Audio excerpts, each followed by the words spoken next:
Hello, hello, welcome, welcome. I had a thing set up for this, but apparently um, my Stream Deck is being silly and it's not working the way I set it up. So we're just going to go right into it. We've got, we're going to be catching up on some Tier 3 streams today, some Tier 3 games in CPL 10. We had a request for 2 series, two Thank You Very Much series, week 8 and week 7, and so we are going to start with week 8 today.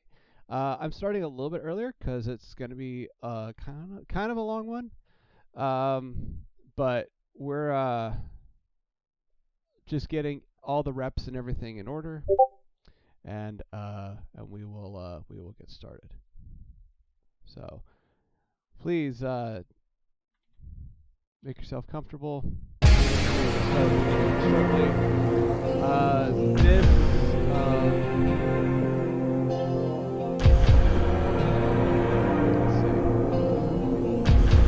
I'm not going to have any codecasters today, so my webcam can just go away. Okay. And yeah, thank you for coming in and for tuning in. So if you are not, if you don't know CPL, CPL is it's a fan-made community, and it was made a few years ago. It was all around the spirit of getting better at Starcraft. There's a variety of skill levels, all the way from just started, don't really know what I'm doing, to pretty dang good and I kind of know what I'm doing. But definitely not that close. Like, I would say there's not a single person who plays in CPL who's like BSL Pro League, great. If you're that skilled, you're probably more of a coach. But you know, there's a variety of skill from I just started to I'm all right. You know, I know things. So there's welcome to a variety of players.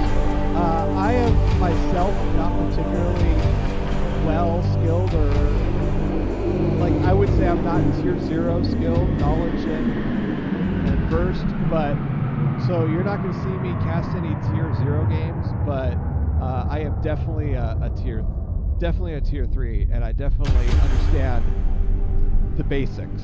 So we're going to be featuring tier 3 games today. So while everyone's getting in here, I'm going to get the reps going, and then we'll get started.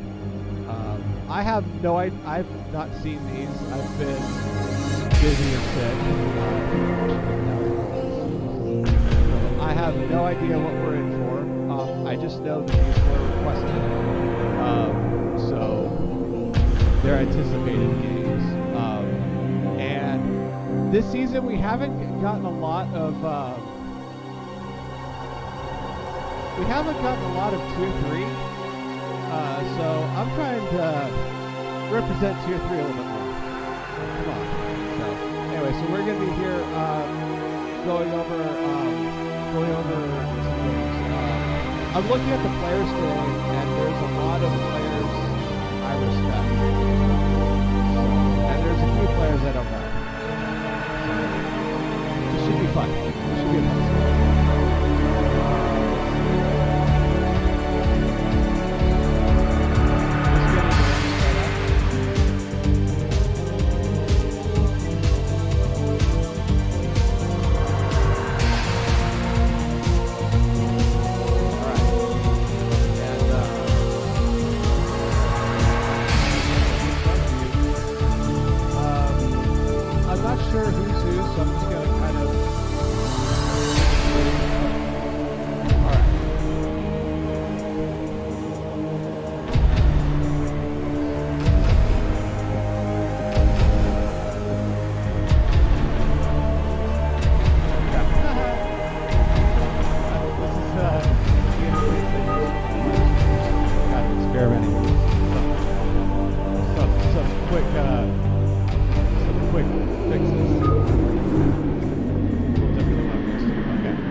Okay, so we have. You know what? Let's start this off with none other than Zelly. It's gonna be a TBT.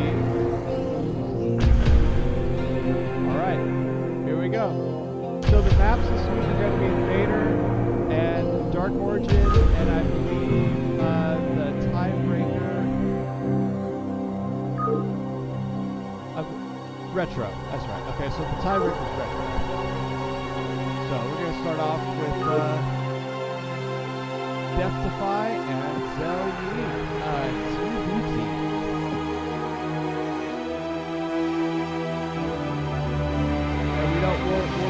We'll get the scorecard going. All right, off we go. All right, so in the top left-hand corner of this first map, Invader, we have our Red Terran, Death-Defy. I believe playing for Thank You Very Much. And in the, but I could be wrong, someone correct me. And in the bottom right, I know my directions, we have our White Terran, Zell Uneec, I believe playing for the Uncoachables. But again, I could be wrong. It could be switched. It could be, anyway. So we have, you know, this phase of the game is pretty typical. I don't imagine we'll see anything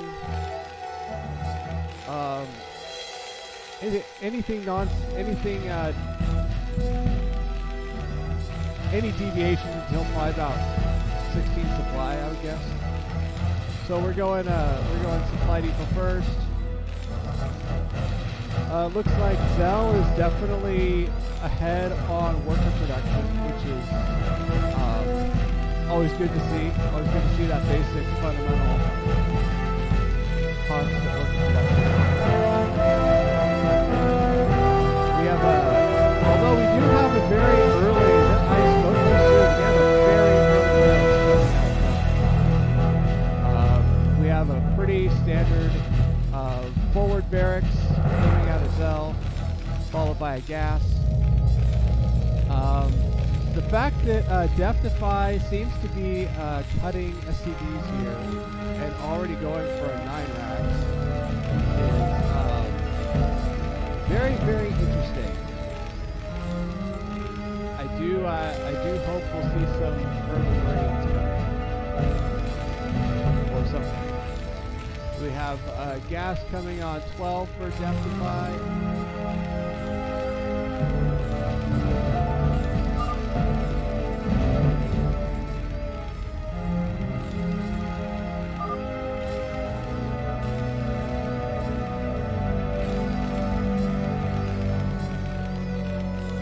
And first Marines are coming out. We have 4 Marines queued up here.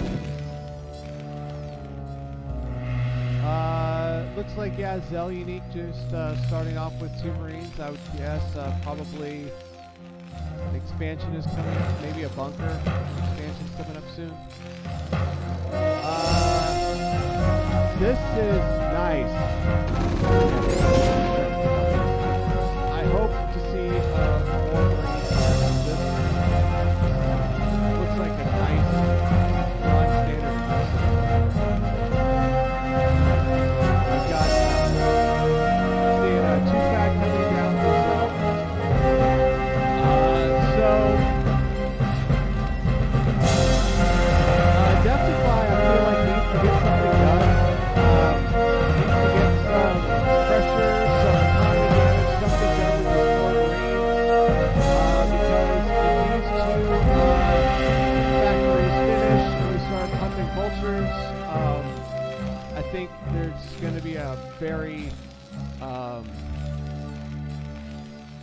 I think there's going to be a very, yeah, we're already got vultures coming out. So Death-Defy is running out of time, it looks like, to put some pressure on it.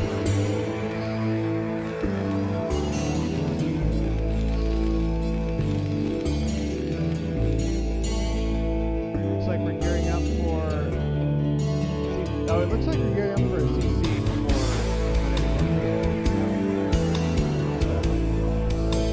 I don't know. The placement of the SCD makes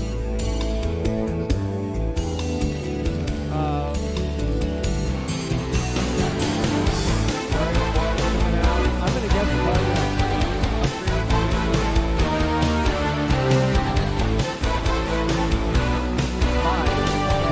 also a great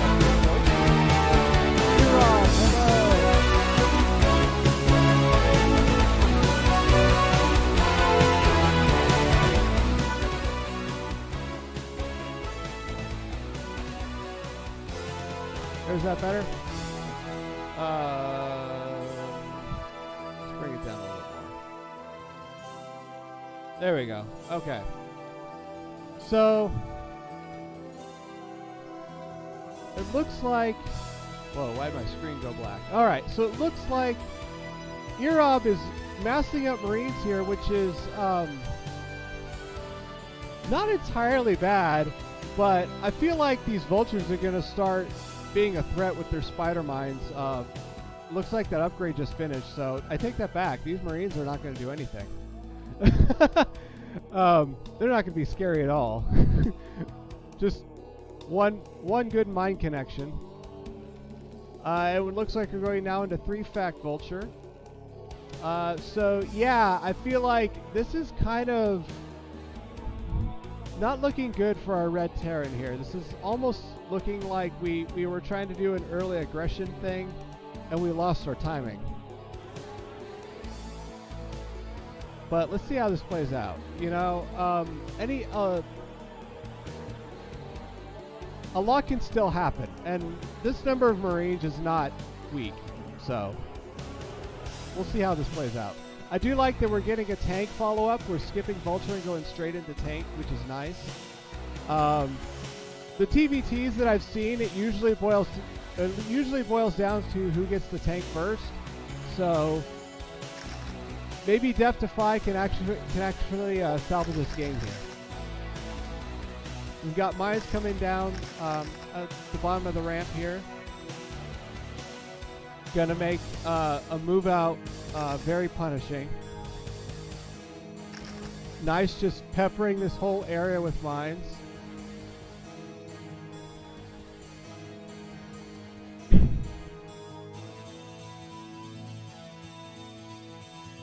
And what we got coming here for Zell Uneec? It looks like we have Nerpingen. Thank you for the follow, my friend.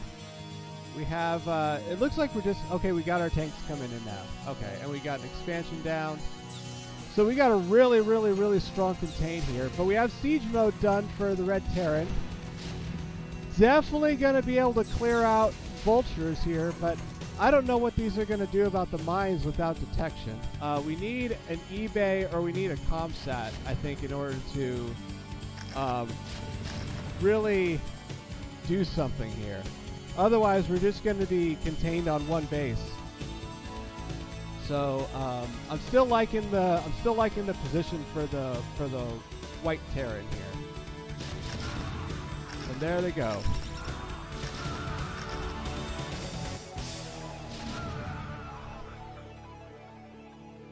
So we got some of the immediate mines cleared, and looks like we're just gonna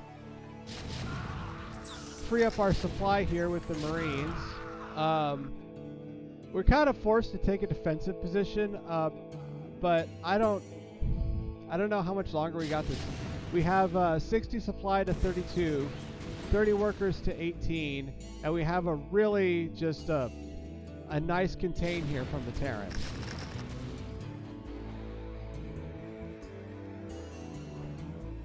But we do have the tank count building up here. You know, Zell is not going to be able to move up this ramp at all with this many tanks. Got more tanks rallying. We've got armory coming down, as well as we have a academy done. Upgrade starting, always good. So it looks like we're getting ready to expand, take some more bases, build up that nice economic lead.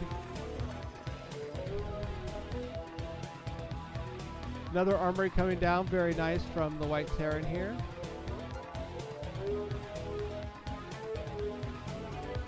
WLTLR, thank you for the follow, my friend, and thank you for tuning in.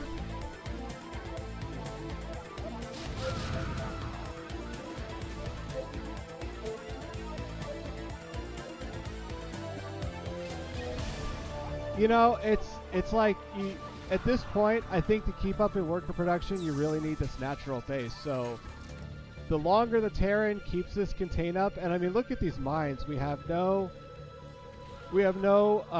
engineering bay, no academy for the Red Terran, so we're not going to break this contain anytime soon. We are building up some tanks, which is nice. I guess maybe we could send some Marines out here to maybe try and drag some mines. Clear some mines that way without the detection, but it's really looking like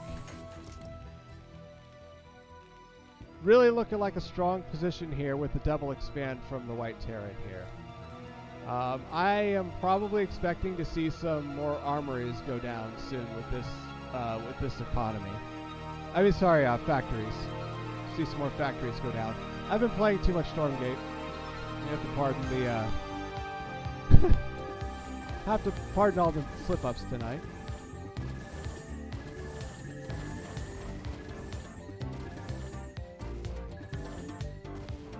Sure. Let's do.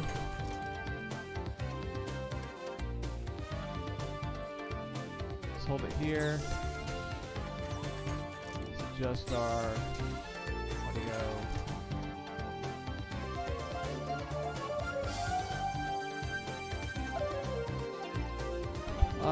Let's see.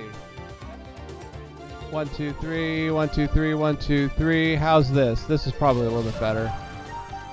All right.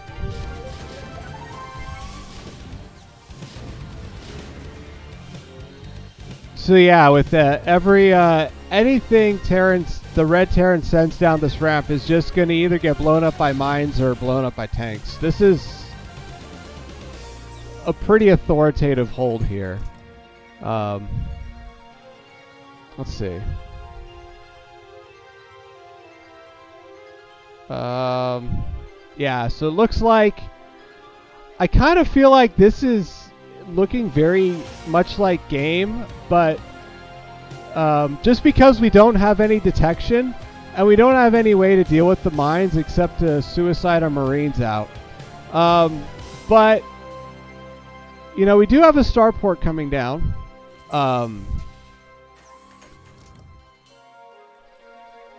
Maybe we can drop some SCVs into this expansion over here, or some other expansion on the map. But this would not be a bad choice. Drop to an expansion here and wall this off. That way we can just catch up in the eco, start to get a foothold into the longer game here. Nothing is breaking into this natural. That I can tell you. And we got 2 starport, double starport down for Zell. Looks like we're going into Wraiths. So 3 starports now with Wraiths.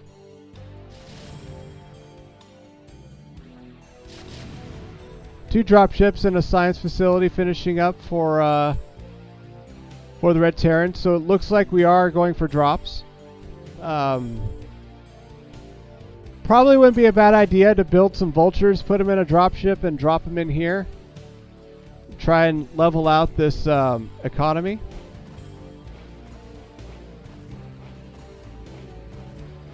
Oh, I'm sorry, I misspoke. No, that's the Red Terran going for Wraiths.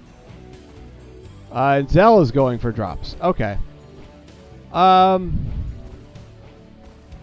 mistake. I am sorry. Yeah, this looks...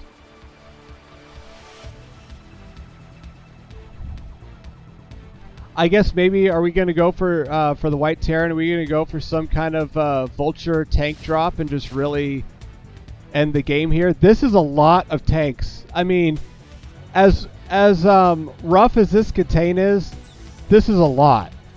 This is just bulletproof armor here. This is just so thick, this armor, it's insane. So nothing is getting up this ramp. Despite the upgrades, nothing is getting up this ramp. So that is something. We do have a nice hold on this base, but we, like I said, we need to get out of the one base play. We're stuck on one base at this point.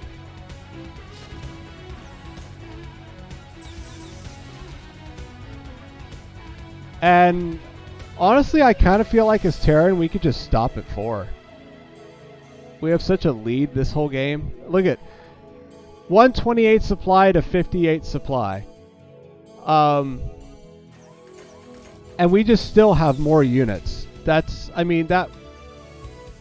This is almost 100 supply worth of army for... Almost 100 supply worth of mech for Terran. So this is... no joke here.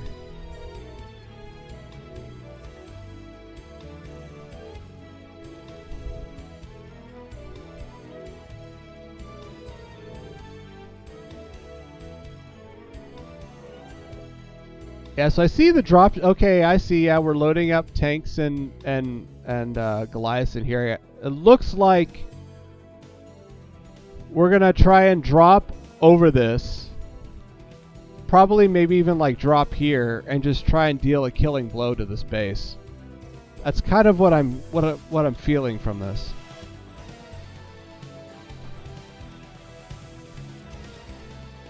The thing is that. Well, we only have 4 tanks here, so if all these were siege, this would be a lot scarier to drop into.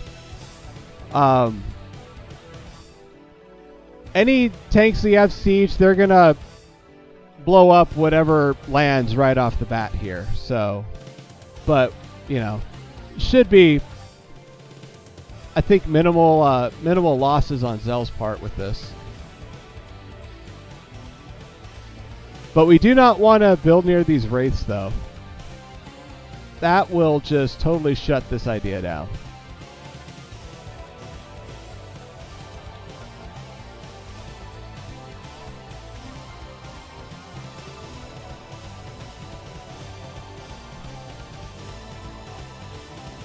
So going up on upgrades, it looks like we got some Goliaths now building for the Red Terran. Again, the White Terran just still keeping up on upgrades. It looks like we're kind of... we don't feel the need to mass produce anymore, so we're kind of dialing back on that.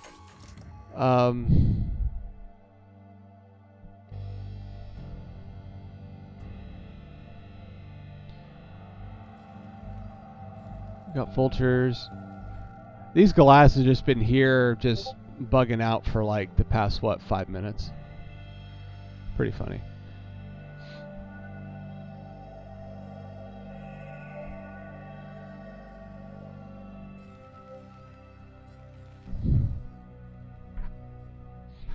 Yeah, this is basically, I mean, from the point that Zell had the contain with the spider mines and expanded here, this is basically game. I mean, basically we've been, I feel like we're just waiting for like kind of the final blow here, which I feel like is going to be coming soon with this drop. We have, how many dropships do we have? 8 dropships. All of them, almost all of them, full of stuff. And yeah, anything that comes down this ramp out here is going to die. As they used to say in the old days, a chicken couldn't live on that field.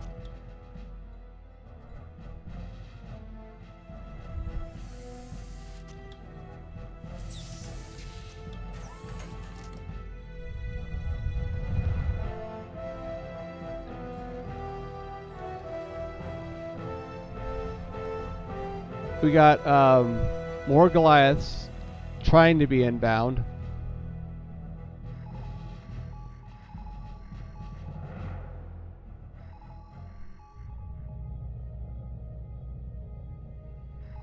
I'm guessing Zella's, yeah, it looks like Zella's looking for any expansions, trying to confirm any weird expansion locations.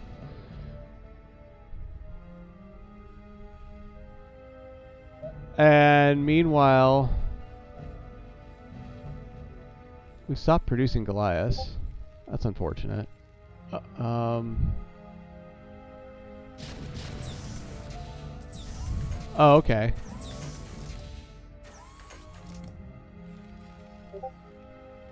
We're trying to take out. Oh, here comes the drop. All right, there we go. This is what we've been waiting for.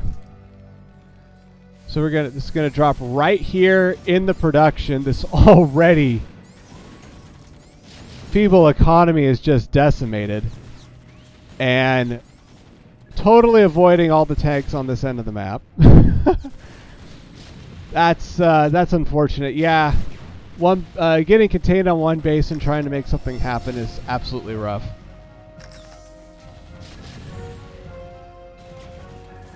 I have played a couple games where I've been on one base for way too long, and those are rough games. So, GG.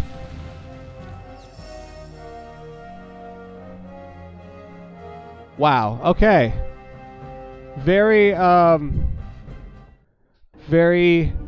decisive play from Uneec,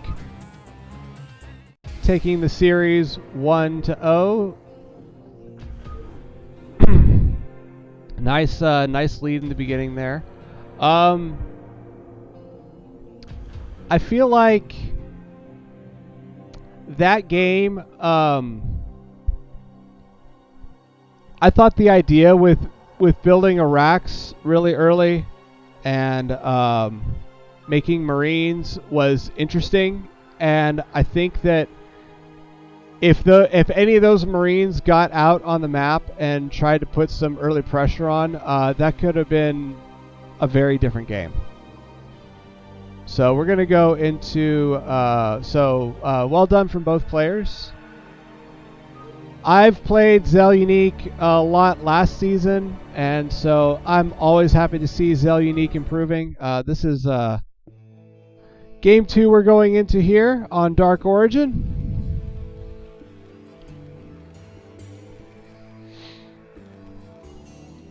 In the top left, we have our brown Terran, Uneec, with the series lead 1-0. And in the bottom right, we have our red Terran, Deftify.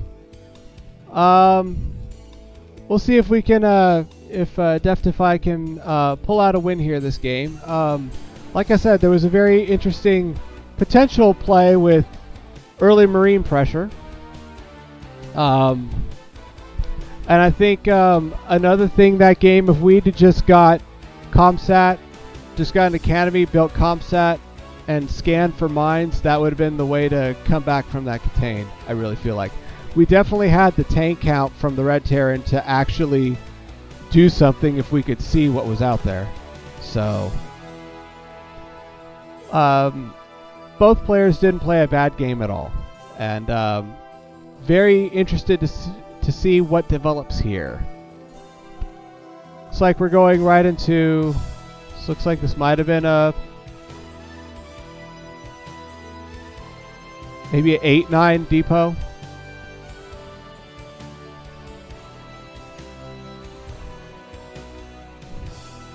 Going again into a 9 racks. So yeah, I would say I do like the idea of just like cutting workers and just doing some Marine pressure early before those vultures get out and control the map. I really like that idea.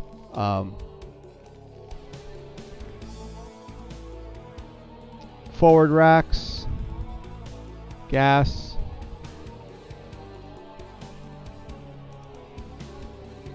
But if this is just a general note, if we are not wanting to do any kind of early pressure with Marines, if we're trying to do just kind of more normal stuff, we definitely need more SCVs producing. So it just depends on what you want to do.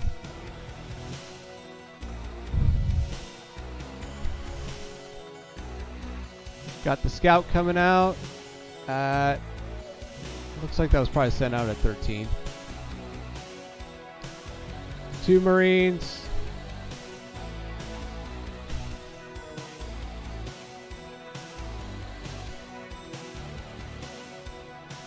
Could even toss down a second Rax too. Okay, so we're just building lots of Marines, spending our money.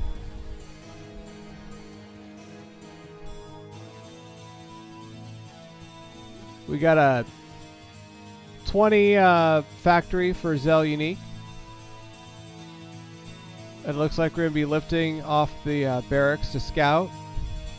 Nice. And we've got a 16 factory from... Okay, so this is good. This is much better. So we're just building Marines, block the ramp. We've got this 16 factory coming down.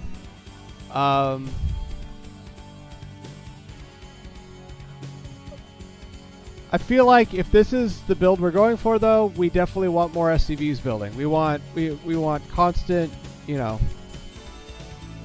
I don't know, 1S, right? So definitely want more SCVs here if we're trying to do this. Again, okay, so this time instead of going into 2 factory and then into 3, we're just going straight into 3 factory. I'm guessing this is just going to be pure vultures.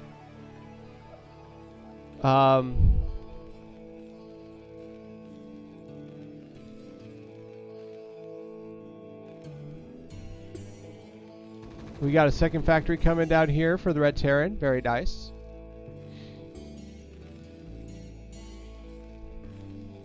Do need an expansion though. With this many factories, I like this. I like the Marines coming out here, trying to see if there's anything here they need to chase away. So we do need a CC coming down. I would say probably the next major part of the build would be a CC. Although if it were, well, I don't really know Terran very well. I mean, I kind of dabble with Terran, but I dabble with Terran builds and timings, but I don't know it very well. So I don't know when's the best time to build the CC, but I think I would have definitely started it before the 3rd depot if I were playing. I do like the 2 fact here. I like that we're starting siege mode. We need to build more out of our factories, and we need to build more out of our command center. So right now, Zell Uneec, the Brown Terran, we're up 10 workers, 25 to 15. And this is virtually the supply difference as well. We only have, like, I think the other part of the supply difference is like 1 vulture. Maybe a couple vultures. But anyway,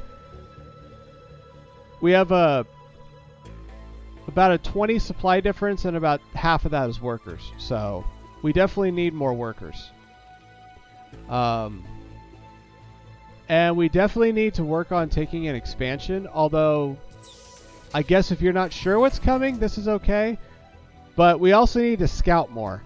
You never, when you play this game, you never want to be in a position to where you don't know what's coming. So we've got the 3-vac vulture coming in. I think these 2 tanks are going to be able to, well, nope, they're not going to be able to do anything. These vultures are going to come right in here and get free worker shots.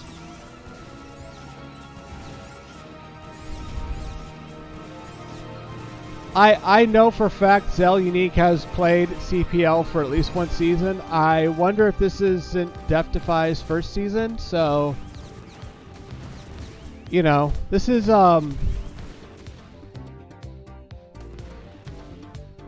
for being in a tier 3 in your first season of CPL, assuming I'm correct in that, this is not bad still.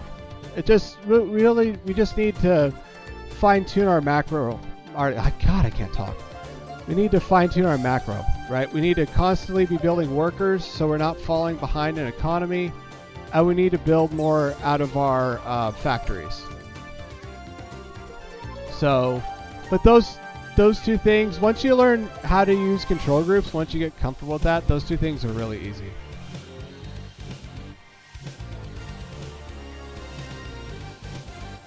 So Zella's taking a third here, or looking to take a third as we take the expansion. Where, okay, I guess we're trying to look for this third here with the gate, with the barracks.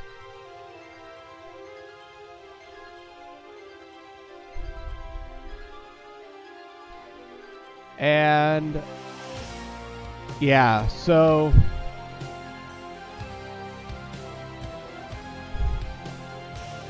it's kind of hard. We lost all our workers. We had just enough money to build them back, but now we don't have money to build anything else. So it's kind of unfortunate that now we have to, you know, spend another few minutes just building our workers back up. Meanwhile, our Terran can once again contain us right outside of our natural again.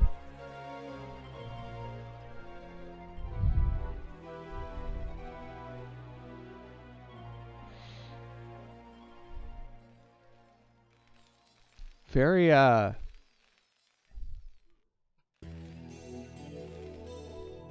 so we're getting scans now for Terran. We have armory. I would assume a second armory is going to come down shortly.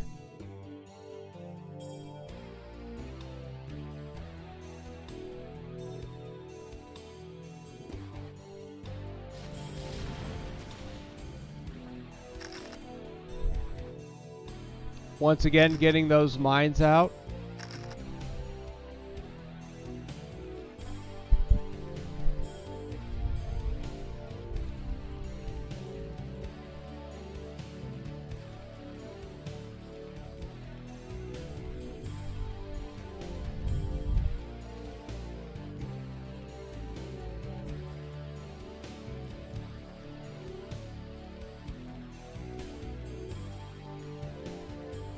It looks like we're the brown Terran, and this is not a bad move. We have no reason to suggest that we don't need to build more than 3 factories.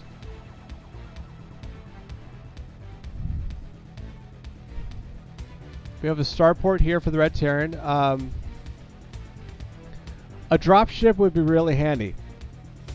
So just looking at this setup here right now, looking at what needs to be done. An academy, again, need to build an academy, need to build that ComSat, need to scan for mines in particular, so we don't get contained on one base the whole game. That would probably just 2 games. That would probably be one of the biggest things, I would say. Definitely need to get the scans out. But some good ideas. I like some of the ideas with like the buildings and the unit timings and stuff. I feel like if we have a dropship here and we have a control tower and we're contained on one base, why not build a couple rounds of vultures and, you know, vulture drop up here. You know, not let our Terran opponent just get a free economic lead. This is a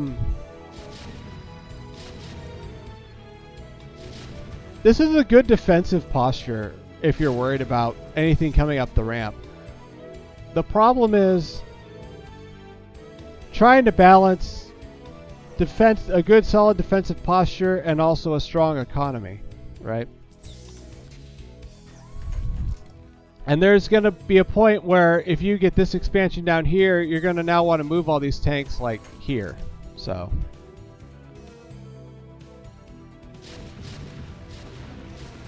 but yeah, once again, we just got that contain coming in.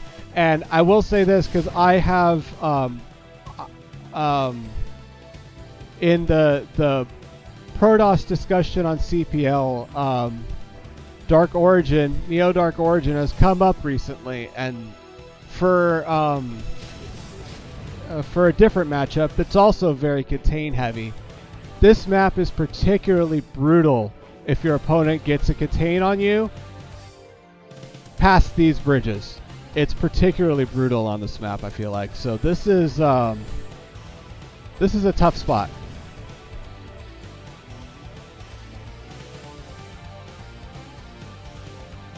Wraiths, okay. Wraiths are not entirely bad. But as you see, we don't do a lot of damage to ground with Wraiths. And the main threat that's attacking us right now is ground. So, but if you look at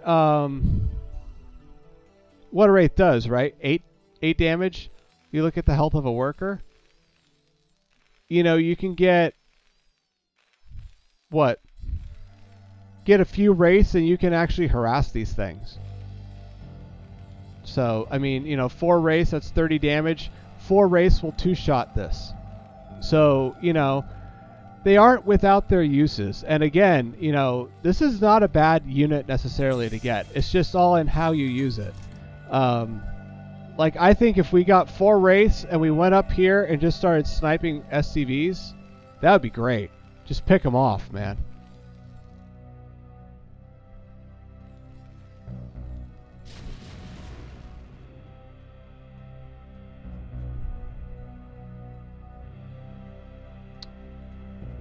But yeah, this is looking like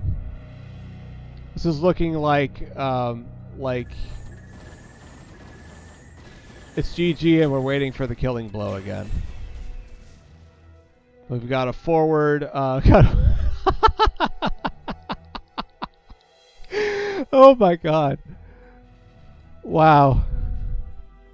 If this isn't confidence, I don't know what is. We got a forward factory, a forward starport building a dropship, and a forward eBay. Oh my gosh.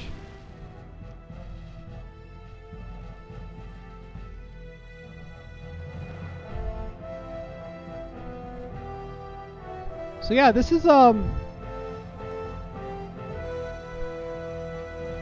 not bad.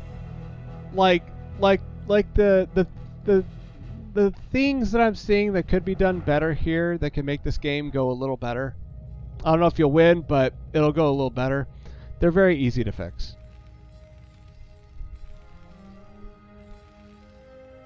The ideas, like when I look at a tier 3 game, I try to look at more like the concept of what the player is trying to do. Because that to me is where it gets really, really interesting.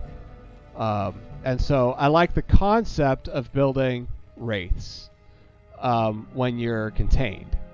The reason why you build wraiths, though, as I said, you look at their damage.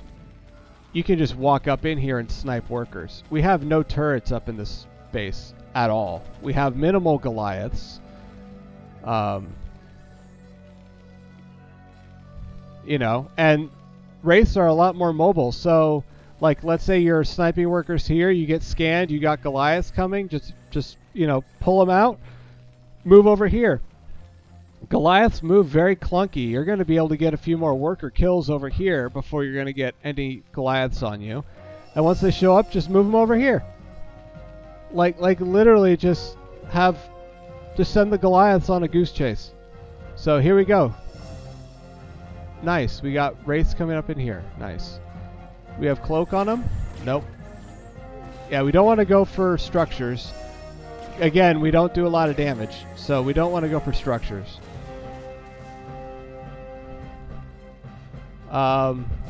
Probably want to upgrade cloak if we haven't done that yet. Especially if we're going to go after, do like surgical strikes to economy and stuff. But the big problem is you could sit there and pick off SCVs all day and be a gnat and annoying, but look at what you have here. This is the big problem that you have to deal with. And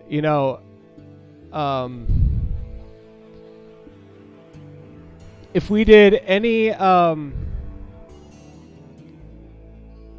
if we did any SCV scouting, and we're on 18 workers too, so we need to constantly be building workers. I would say on one base, like probably, at least to my knowledge, like 30 workers is pretty good if you're stuck on one base.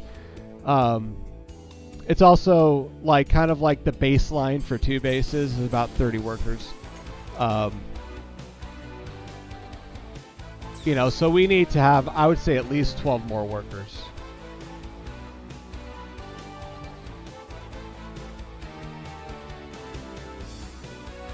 And yeah, this is just...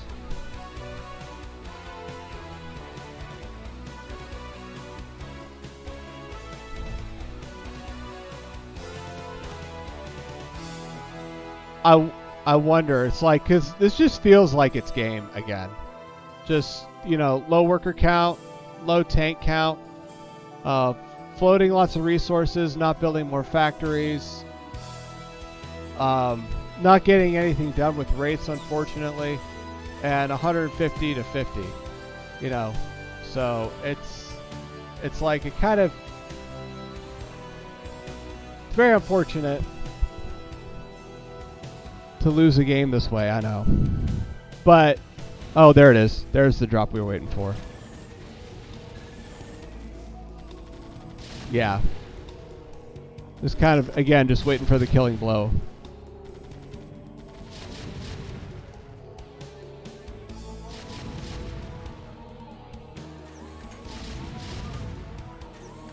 GG. All right. So,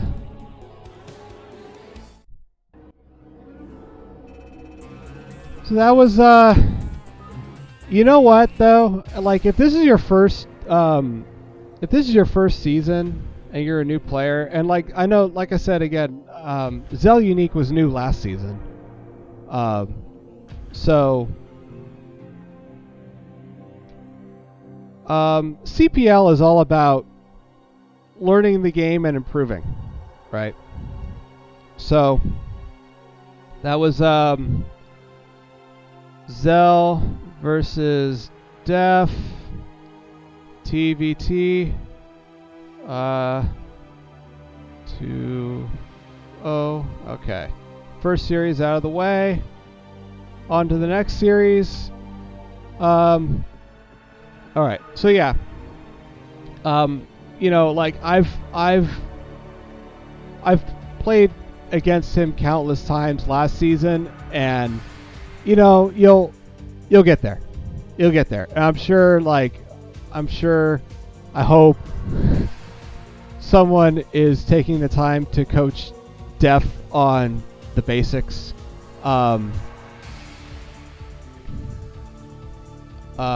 But yeah, you'll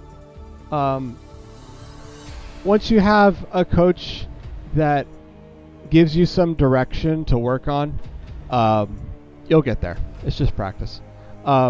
Just looking at it, I would say the two biggest corrections those two games would be scans and worker production and army production. You know, just keep building more factories, keep building workers, keep spending money, try not to float resources. I know it's hard. I'm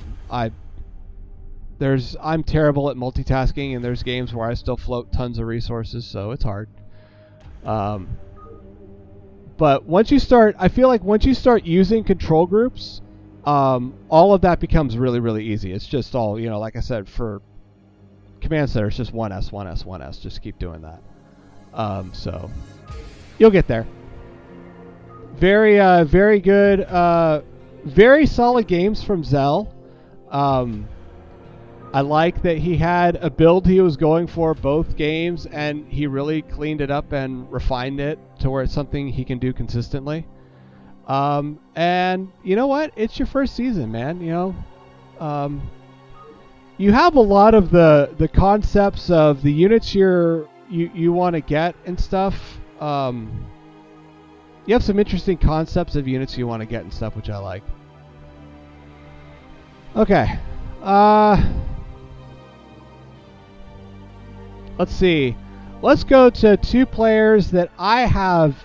These are two players that are completely new to me.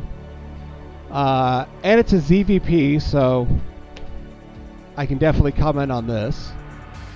And yeah, so we're going to go into game two. This is Jaxty versus Maniac Ben.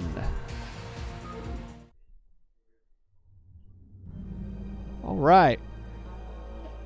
Maniac Ben is our Zerg player, spawning in the top left on Invader, our Teal Zerg, and in the bottom right are, what do you call that, like cobalt blue?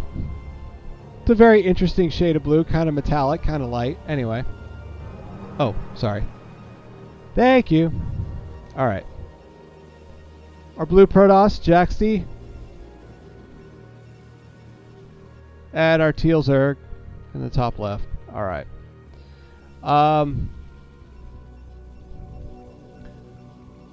So this, nice, we have the probe coming out here. This is a particularly weird map to wall in. This is actually not a bad location for the pylon. I don't dislike this.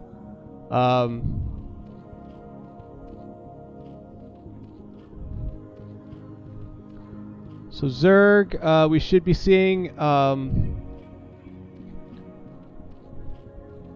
okay, so it looks like we're going to be going possibly overpool.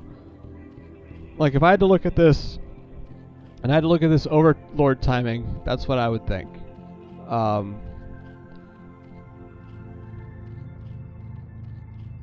No, we're building... what are we doing? No, we're not going overpool. Okay. So we have a forge out here in the front. Now, again, this is a weird map to wall in. I played one series this map, and my opponent did a wall here, and I was actually able to really exploit this opening here. So this is a really, really weird place to wall. Because it's weird, when I wall here, I actually like wall like kind of in this direction, like kind of diagonally from about this point all the way up to about the egg or so. But this isn't necessarily bad. You just got to be careful about this. Probably put some zealots here, I would say. We got a 13 Nexus, and we've got, it looks like that was maybe a 10 hatch and a 10 pool.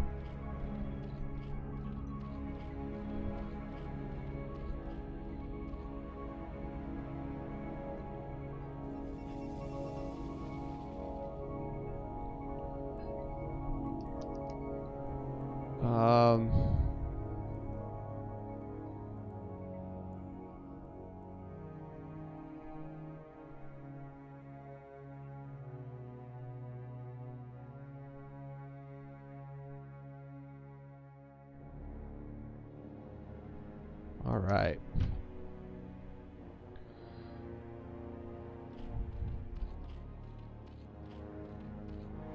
So we have some Zerglings coming out. 4 Zerglings is, you know,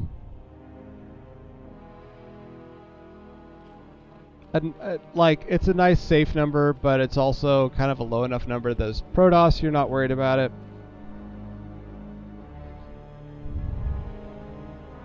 This is now, like, this I like for SimCity. This is a much better placement for the sunken colony because of this right here. So, you know, if we put like another sunken colony in like a Hydra Den or even like a Hydra Den here, like this would be great SimCity. So, nice building placement from the Zerg player.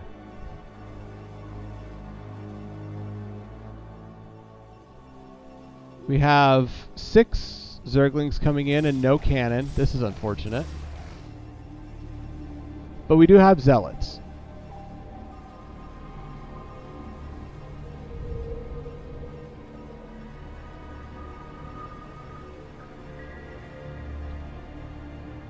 So it's It's nice. This is nice timing for the Stargate. This looks like this is a 4:15 Stargate. Nice timing.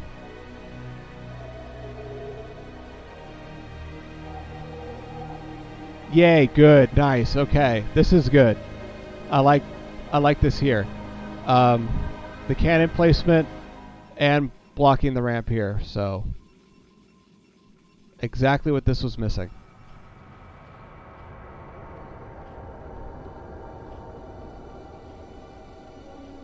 And we got a spire coming down. Okay. So, but we don't have, okay, I was going to say we don't have a second gas. There's the second gas. So probably 2 hatch muta is what this looks like to me.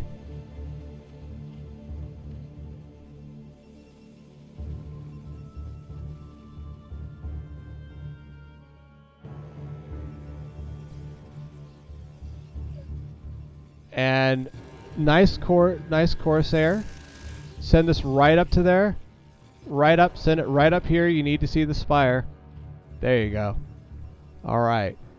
And, okay, there it is. It's 3 hatch spire. Okay. So we're going to be seeing scourges probably, I would guess. Not mutas.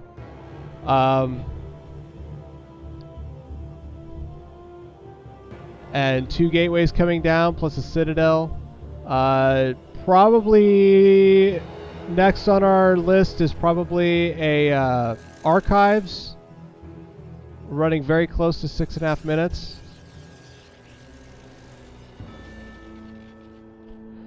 Generally, in this matchup as Protoss, you want your archives no later than 6:30.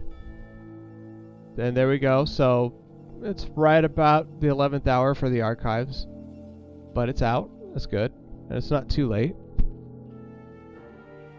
It's within what you call like the realm of reasonability. Oh, I was wrong. We do have mutas. Okay, so I guess we're going 3 hatch muta and 5 hatch hydra. That would be my guess just from looking at this, but I don't know. This is...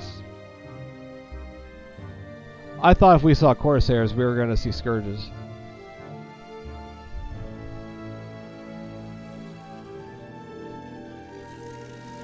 So this cannon's going to be able to stop these. Very good cannon placement. Probably need one in here. No, not like right here. Actually, it'd probably be better like maybe somewhere behind the mineral line here or like here. But we need a cannon here guarding this. And we need a cannon here guarding this. Especially if we're worried about mutas and stuff. We have a total of 8 zealots going out. Not a bad time. Not a bad time. They're going to hit this third before it gets any sunkens up. So this is not a bad time at all. But this is why you want cannons in your minerals. There you go. All right, we're nice job picking off that third hatchery.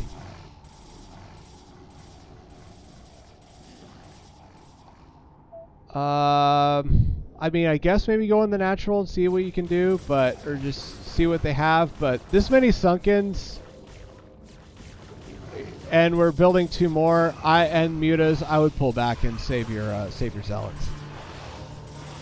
I hope we don't lose them all, because oh well, I guess. Never mind. We got 2 sunkens.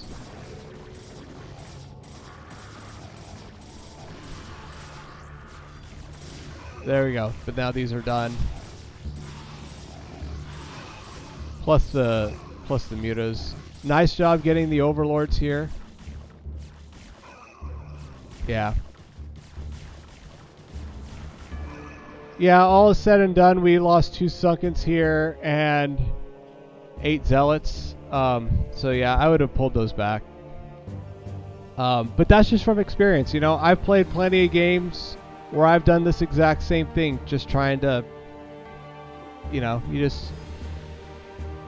lose enough zealots and you learn that you're not invincible with them.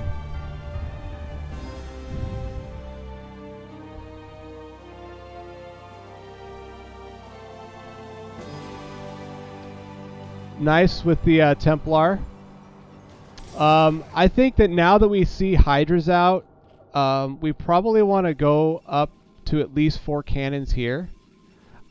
Just because oftentimes when Zerg gets Hydras, they usually try to go for some sort of a bust or contain. So, you know, 4 cannons is kind of like the minimum you need to hold any of that. And then if they really try and go for a bust, you know, maybe up to 8 cannons or so. But we definitely need a couple more here, I feel like, just to be on the safe side. But let's see what happens here. This is I don't know. We have Mutas, Hydras, and SimCity. I don't know what all these Zealots are going to be able to do.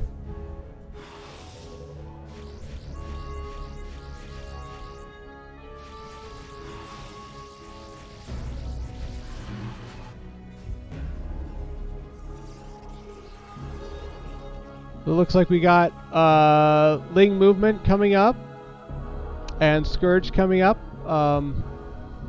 Berserk. And Lurkers. A little late, but always a good unit to go versus Protoss. Lurkers.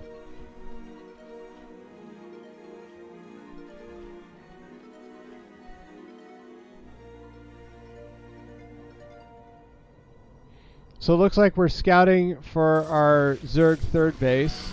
This is not enough. Well, that worked okay, I guess. We only lost 1 Sayer.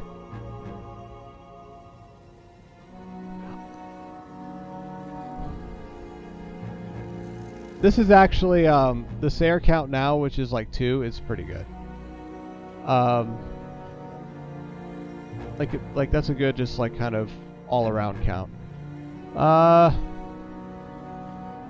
By the look of it, it looks like we're getting ready for a Hydra bust. We do have a lot of Storm here to protect ourselves from Hydras, so when this comes out, this is not going to be an issue.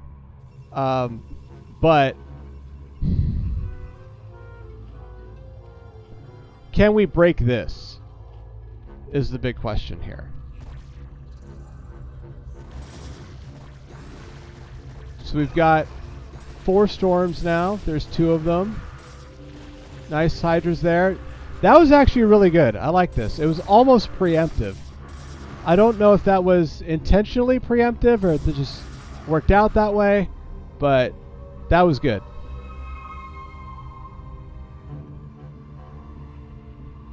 Trying to take our 3rd back again for Zerg. Protoss taking their 3rd as well. Definitely need to transfer probes sometime soon. Zealot, High Templar, good.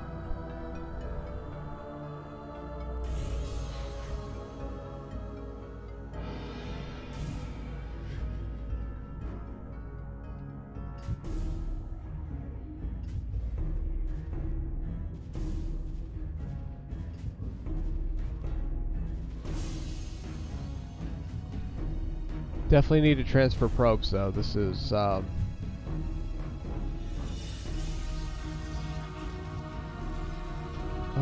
probably could also use more probe production too. I think for a PVZ build, I'm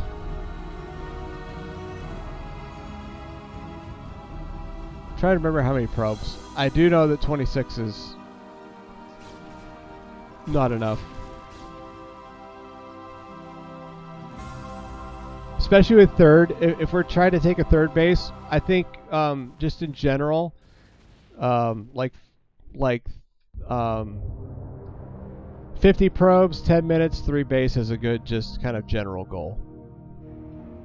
Sometimes you know, sometimes as Protoss you're good at 45, sometimes you're good at like 50, 55, but just a general goal to aim for.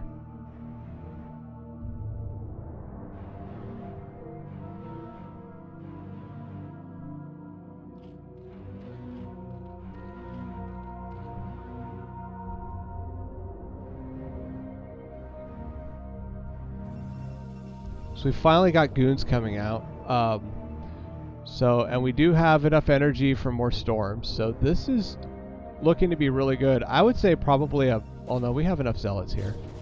I would say we're probably at a point where we can push in. Honestly. Yeah, probably need more armor upgrades. But it looks like we're getting to a point where we can actually do damage of our own here. Zerg is trying to...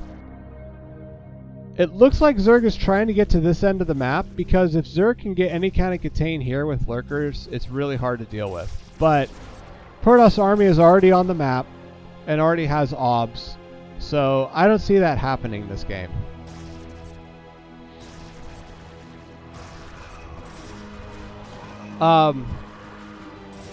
There's a build that a lot of Zergs do, even in like E rank and F rank on ladder these days, where you're getting a lurker containing Protoss at like 6 minutes, which is really good. Like if we were going to go for lurkers and hydras, like that's a really good build. Pushing in here, we have plenty of storms to deal with the lurkers, and plenty of goons and ops. There's nothing that Zerg has here that's a threat right now. Yeah, I've done this plenty of games. Like where my army is just disjointed. Generally, you want to try and keep your army together, but I know you're competing in a league, and it's just hard to juggle everything when you're learning.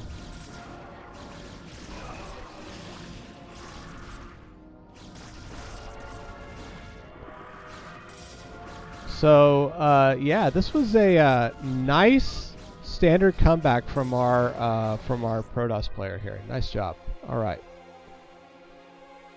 So we have Jaxd is up 1-0 in the series.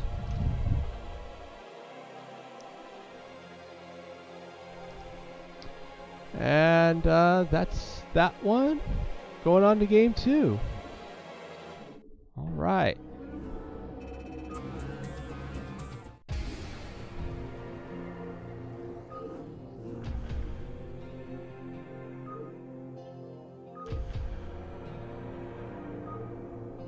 Game 2, Dark Origin. This is, again,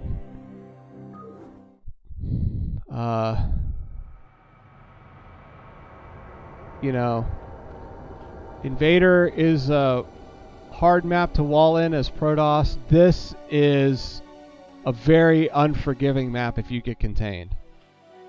In the top left corner are mustard yellow, spicy brown, mustard yellow Zerg player, Maniac Ben. And in the bottom right are peach Protoss, Jaxd, and these colors are kind of weird, so we're just going to go ahead and I forget how to do team colors. Oh well, I'll learn that next time, or rather refresh that next time. So once again, we have Pylon coming out here. That was a very fast Pylon. That was like a 7 supply, almost just like right as it turned from 7 to 8.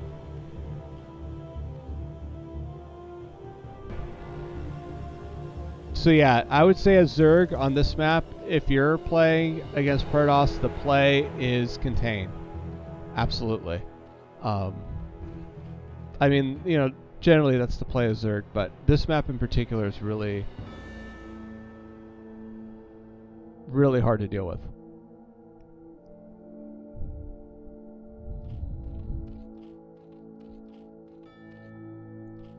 Looks like we got a overpool from Zerg. It's a nice safe opener.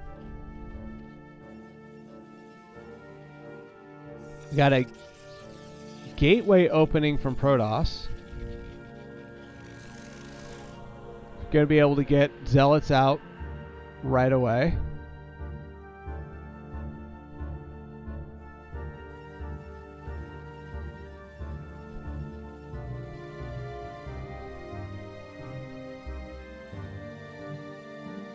Yep, there's our hatch. There's our Zealot. If you can make something happen with the gateway opening, by all means, go for it. You know, if you're confident in your unit control and you can make stuff happen, do it. It's a hard opener, but by all means, go for it if you can make magic happen.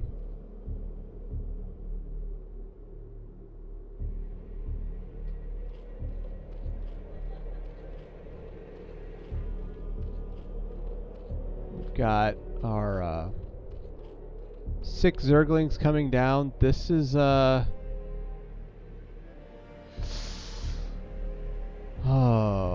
well,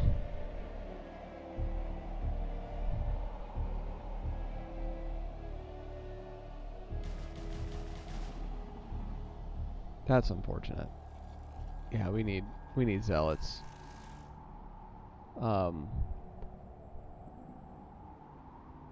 We need a 3rd Zealot.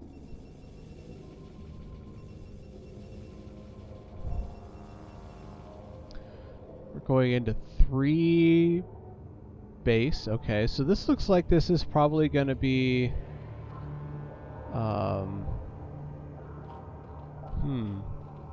This could be a few things. This could be a Hydra Bust opener.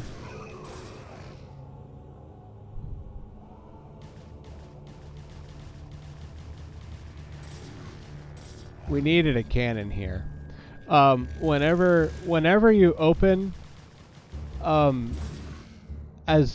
whenever you open an expand build as Protoss, you should always keep the concept of a gateway forge wall and at least 1 cannon in mind.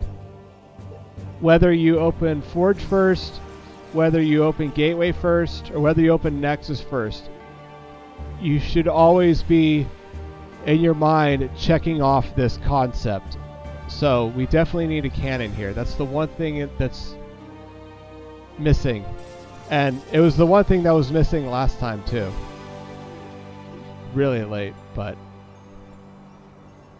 it's coming down, so that's good. So 2 and a layer. This is probably going to be a 3-hatch Spire opener into a 5-hatch Hydra, I would guess, with mutas again.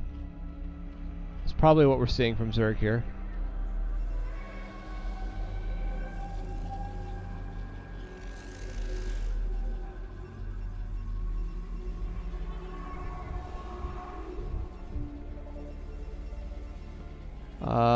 We've got a Stargate coming down. This is a very late Stargate. Our Stargate timing last time was really good. This time, our Stargate is going to be finishing at like 6 minutes. So, that's really late.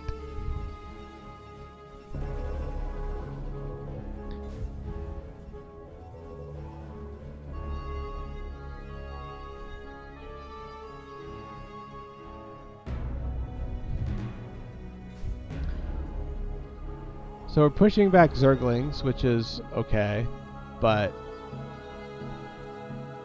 we're going to have mutas. Look, we already have the 2 Sunkens coming up and the hatchery.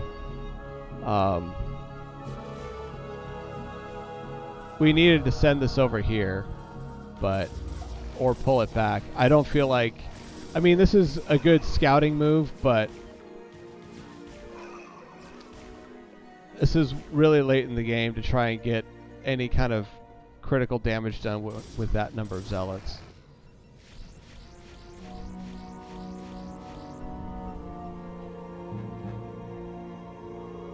What we got here? We got some Scourge coming up. Totally what I was expecting to see last game.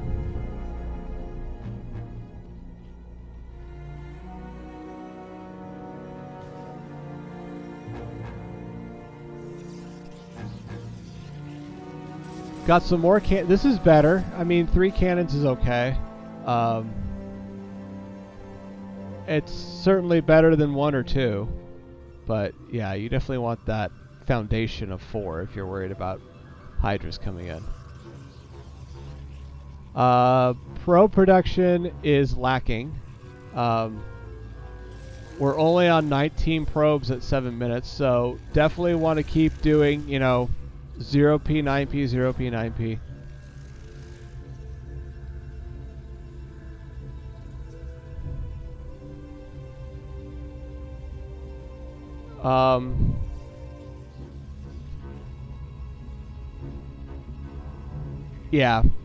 Yeah, if we had more probes, we would be able to, I think, keep up in this build a little bit better.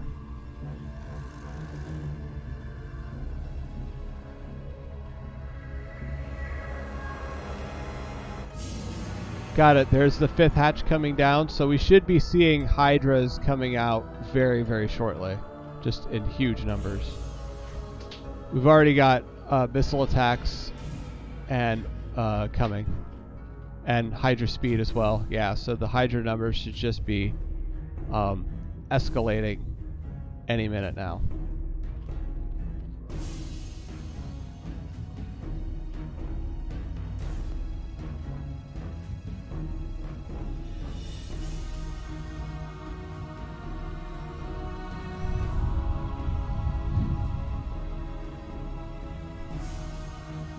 This is a fair number of lings. I think that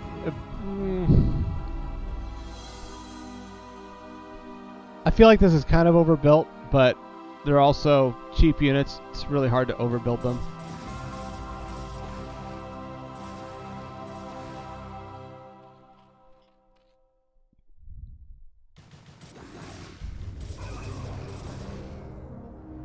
So we have a bunch of zealots coming across the map.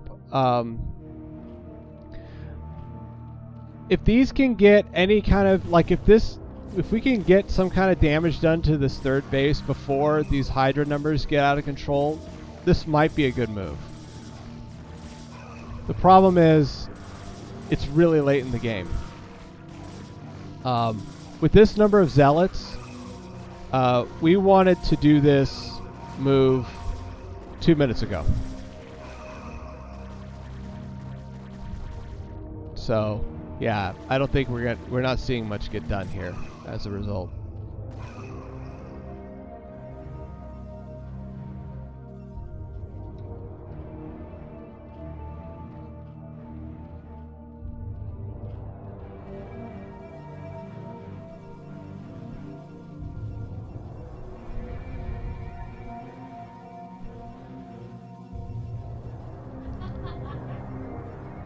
Once again, we've got 3 Templar now, and racking up that energy.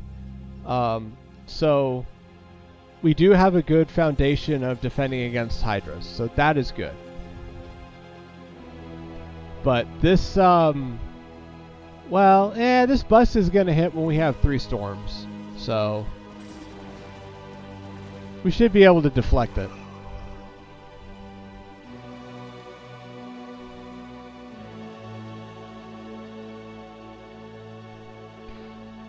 But Zerg is already taking a 4th base, a 4th, I say base even though it's technically their 6th hatch, but a couple of them are macro hatches. So yeah, we're taking a 4th economic hatch. And there you go, there you go.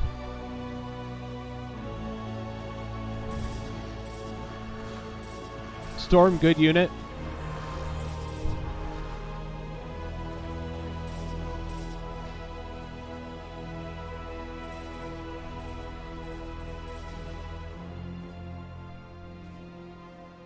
Nice. Yeah. So.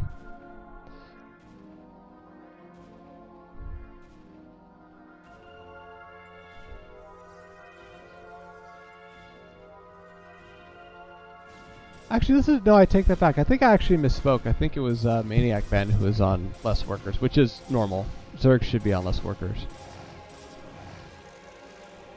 37, 39, 40 is good for 2 base when you're trying to go up to 3.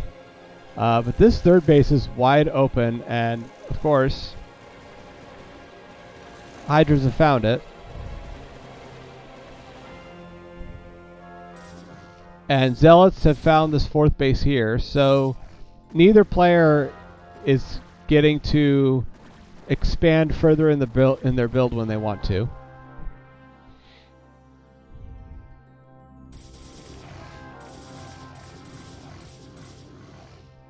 But I feel like the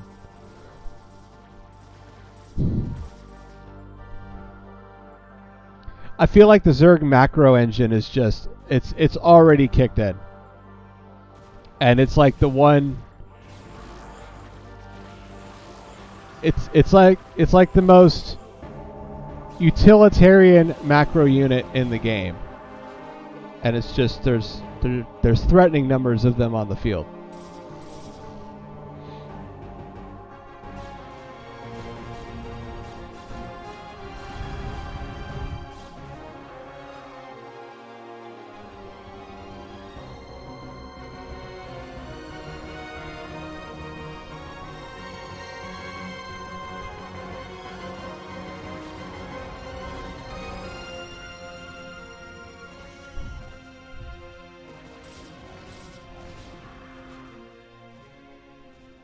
Just keep.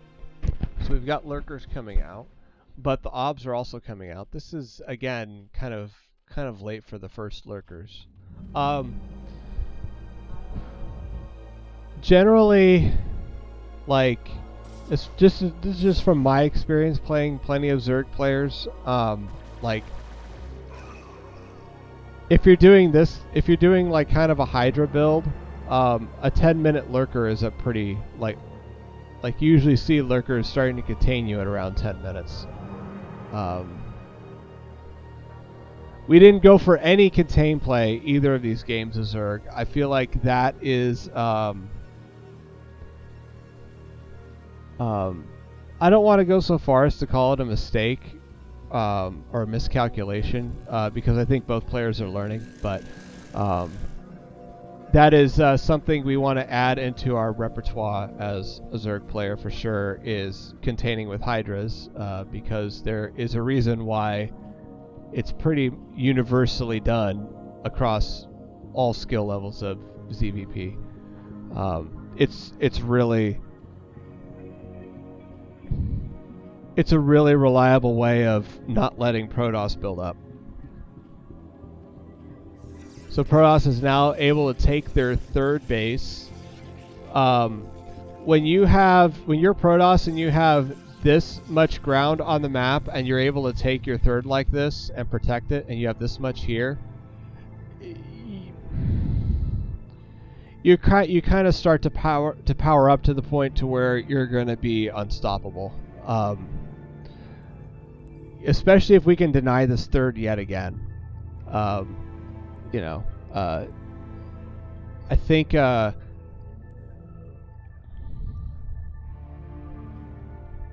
but we have a lot of Hydras out. This is like if all of these are attacking at the same time, we can do damage to Protoss. So this is, by no means a foregone conclusion.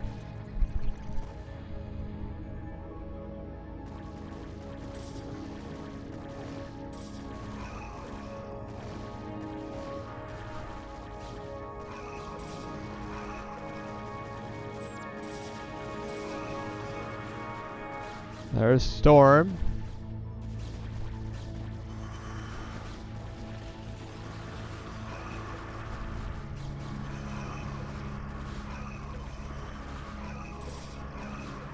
The Dragoon line is being spread really thin, and Hydras are just able to pick everything off, but Storm is like the great equalizer here.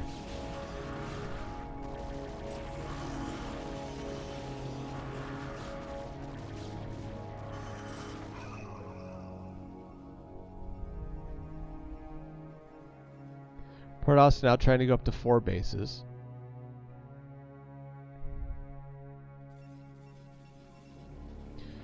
One, two, three, four, five, six, 7, 8 gateways.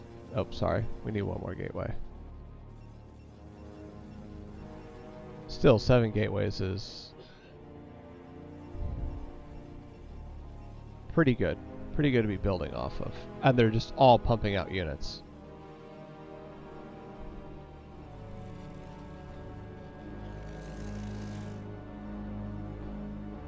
So once again, but I don't know, like how much energy do these guys have? They don't have enough for a storm. You're gonna have to turn them into Archons or something. Never mind. Alright. We have 1 storm we can get off. Still. Once we cross these bridges with this many Hydras, this is, with no storm, this is hard to stop. We have our hero High Templar here with 150 energy. Yeah.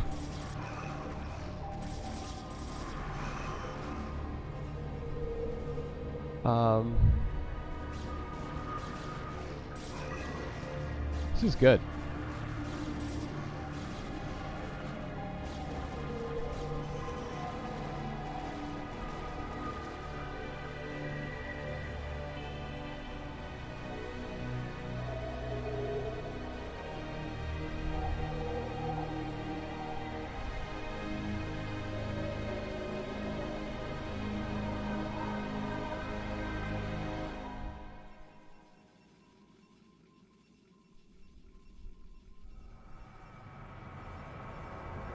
Two armor, one damage. This is good upgrade ratio. 1-1 with 2-1 on the way.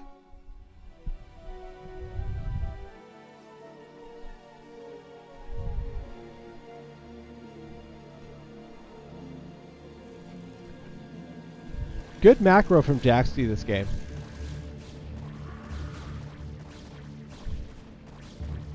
I do think this is going to get busted.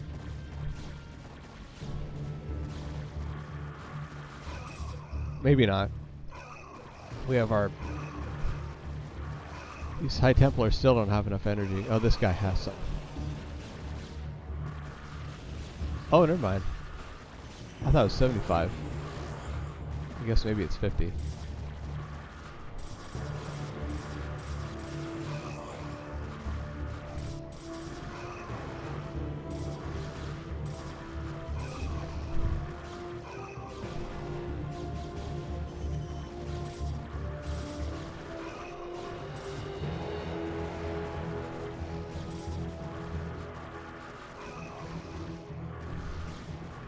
That was a lot of, I mean, that's a lot of Protoss units we lost to that.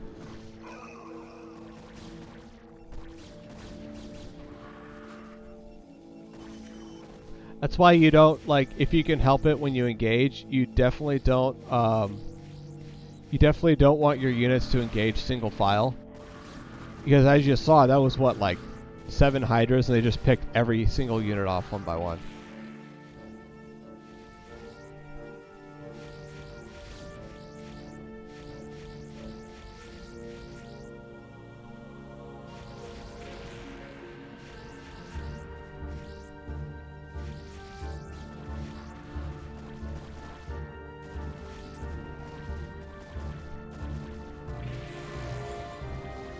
Yeah, it looks like we're going to be able to take this third.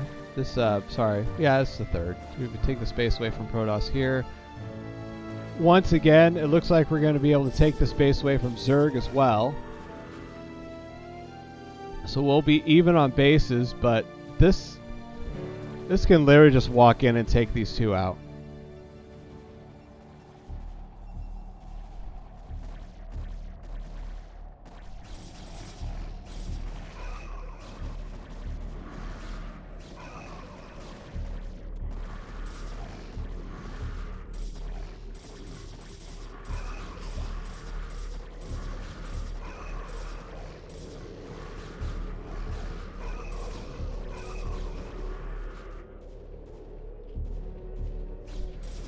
This is going to be, if we could take out these 4 hatcheries, this is going to be huge to the Zerg macro machine.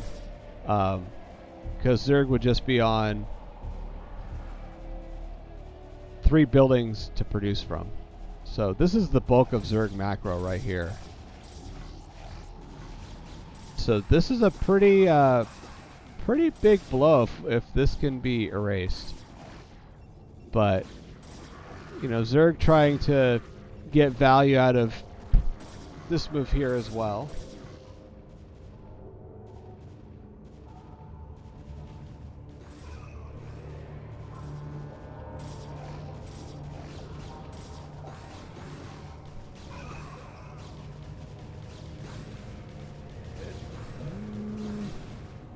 It looks like we don't have enough lings to stop this, but yeah, if we flood lings in here, we can stop this. Nice storm on the workers.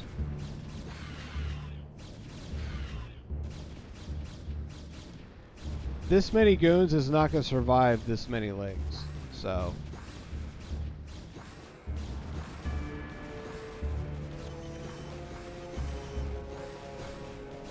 It looks like Zerg is going to be able to push this back finally. Didn't destroy this entirely, so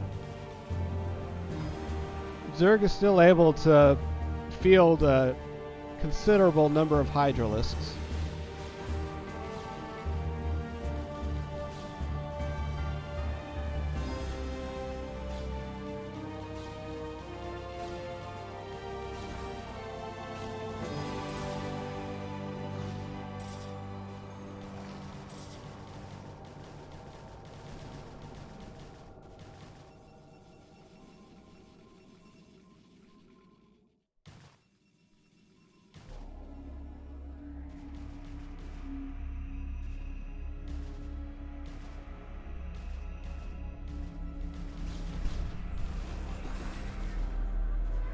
And there they go. Oh, these are drones. Okay, so we're building drones back up.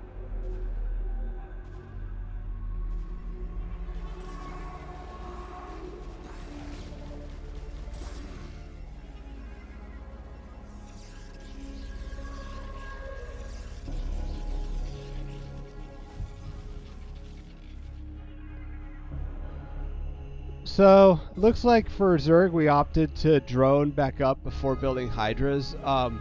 I feel like... okay,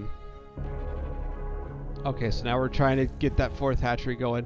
If we could build a 5th hatchery right here, and maybe even build a macro hatch here, wouldn't it be great to just like be able to just build units from right here and just funnel them right into the Protoss base? So this wouldn't be a bad spot to try and take. But I can see why we chose to drone up before getting our army back out, but we have enough money that we can totally afford to just blow a whole round of Hydras.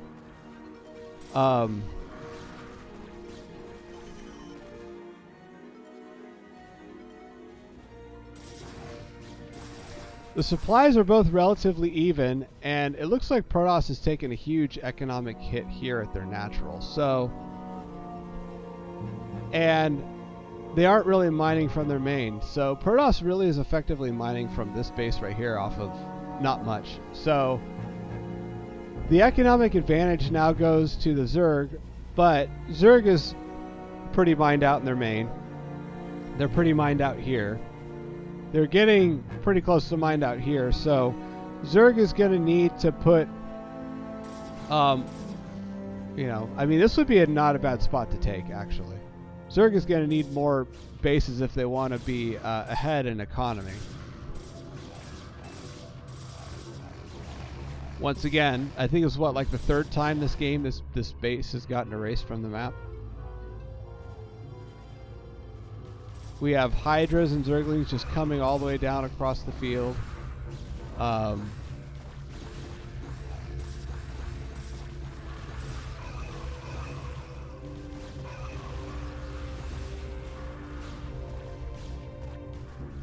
It's too bad these aren't cracklings, even though we have the hive tech.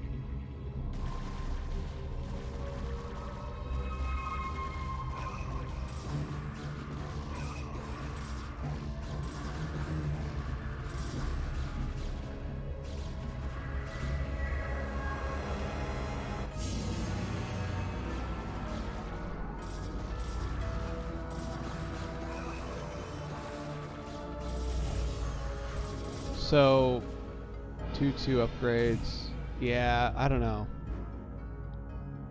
I think we're too behind in upgrades and our units are too fragile that we can't just do that. Can't just like send macro round after macro round across.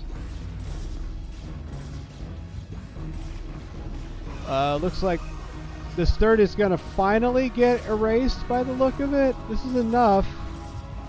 Yeah, it's gonna finally get erased.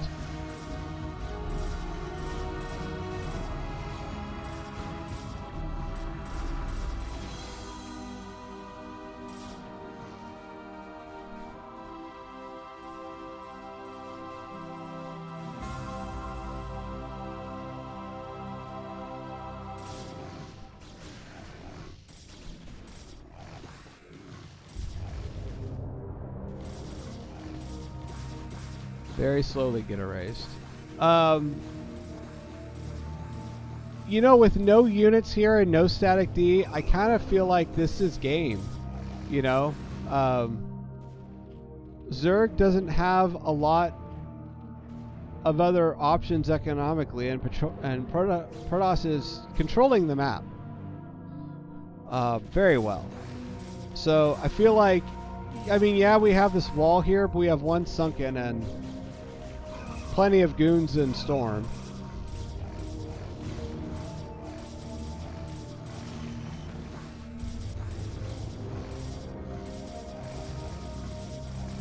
I feel like this is kind of, it looks like this is kind of it to me.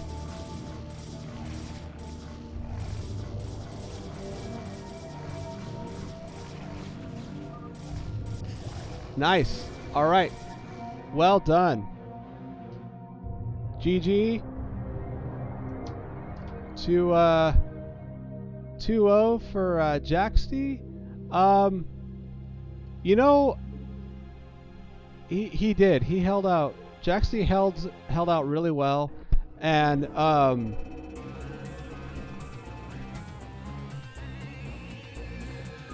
he had enough storm. You know, he had enough storm that the Hydras were never really a threat. He was always able to keep those mass numbers in check. So yeah, for Templar with plenty of energy to storm down does wonders. All right, well done, well played from Jaxty, and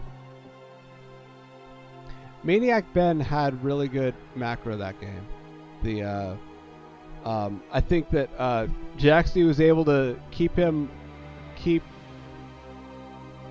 Zerg off of 4 bases, but you know, the Zerg had 3 bases and like 4 hatch production on one of them, so that was tough. Very well done.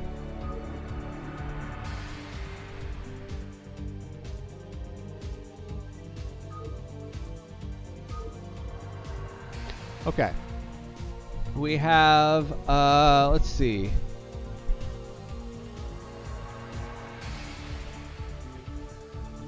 Let's do a PVT, and then we'll take a short break.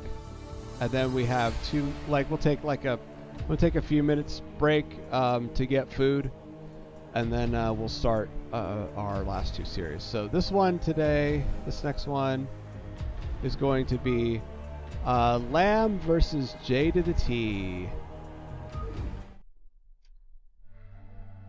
All right.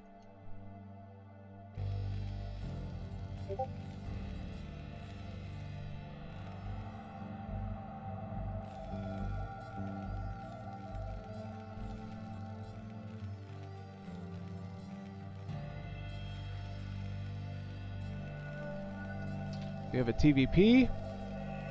In the top left corner, we have our spicy brown mustard Terran, none other than J to the T, also known as J Terran. And in the bottom right, we have our yellow Protoss Lamb.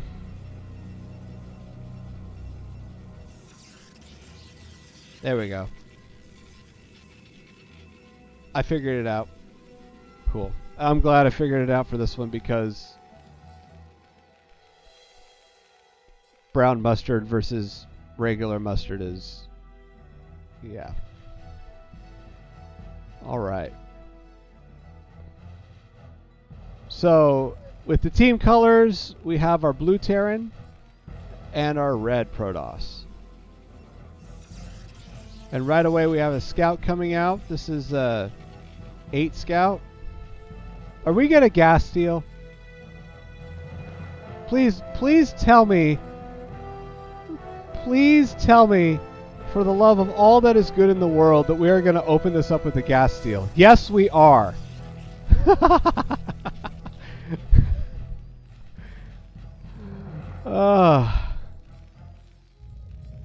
I'm at home.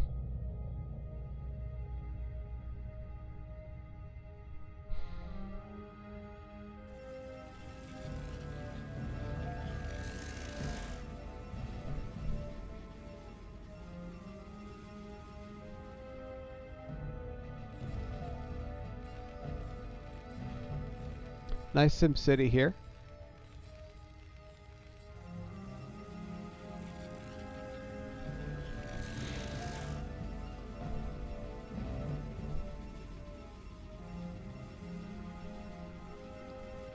Both Lamb and Jay are fellow numbers.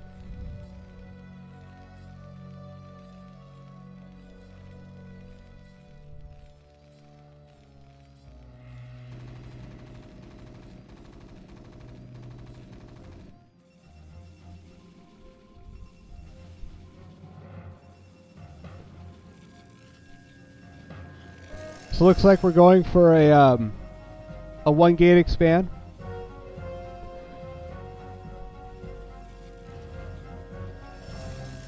Can't tell yet if it's 1 or 2, Goon.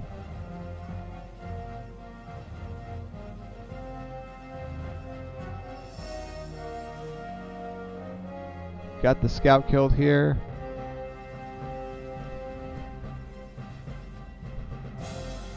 Should be seeing a factory come down for Jay. Oh, we don't have the gas yet. Never mind. So we're going to be expanding.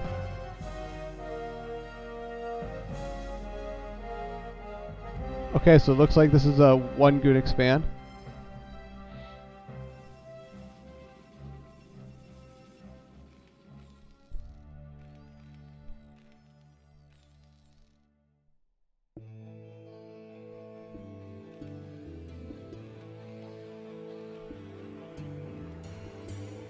Got our bunker coming out there.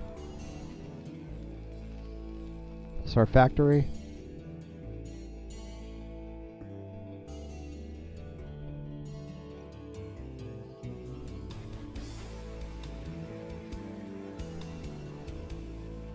Should be seeing a Robo coming down for Protoss.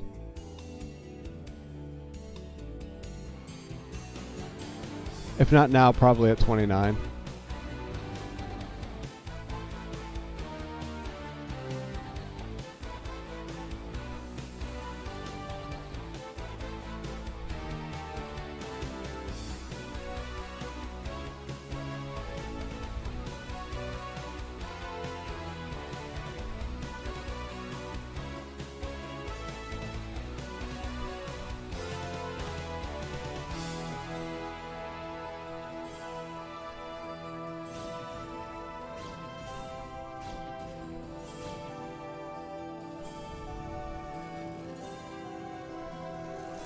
So we're going to get a lot of harassment done on this bunker. I don't know if we're going to go beyond harassment because I'm pretty sure Jay knows. Yeah, Jay knows. So Jay knows to put these to match the number of SCVs repairing with the number of goons attacking. So we're not going to go beyond harass. We're going into a second factory and we're going to be getting siege mode, I bet. Along with the tank. Yep.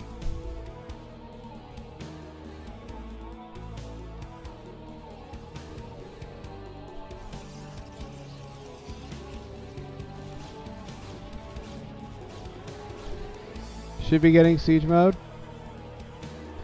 So the reason why I'm saying you want to get siege mode as Terran is because that is basically how you stop this. How you shut this down. So once the siege mode and the siege tank comes out with siege mode, it pushes the goons away. There it goes.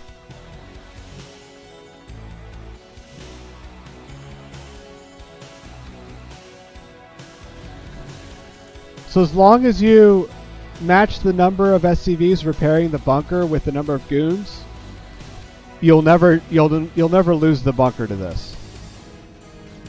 But when you do something like this, where you have one repairing your tank and you have two repairing the bunker, you're going to lose the bunker.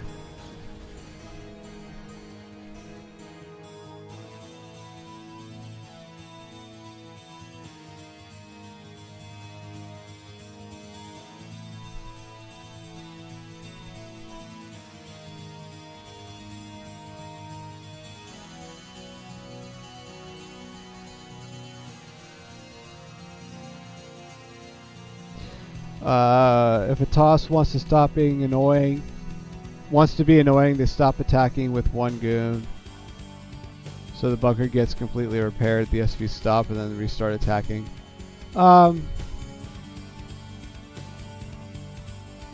Yeah, they can do that.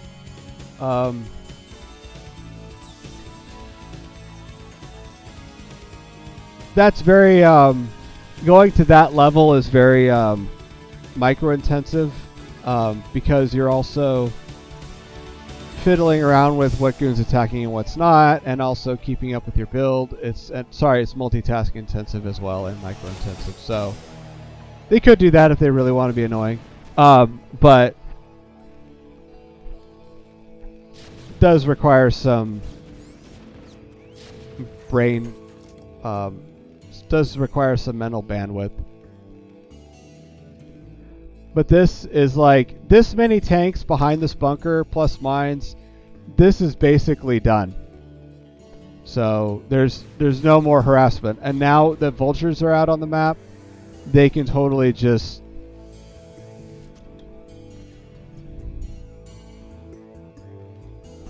it's good that you have your goons here to try and make the Terran uncomfortable with moving out. But this is Invader, which means that these vultures could literally just move down this ramp and go straight to this third, uncontested. So on most normal maps, this is actually okay. But on this map, this is like a false sense of security that our Protoss has. I think, so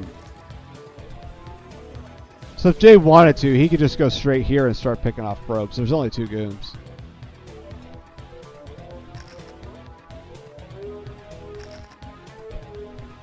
But this is good. You know, this really, it keeps goons from harassing your bunker, and anything that tries to attack the choke point is going to have to deal with a ton of mines right away. So this is a good defensive move.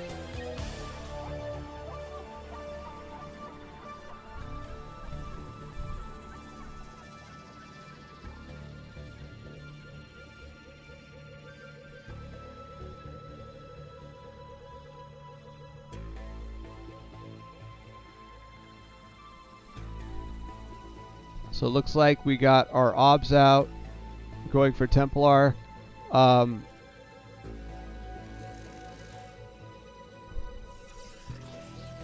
Okay, so it looks like we're going for that. It's really late though. I don't know.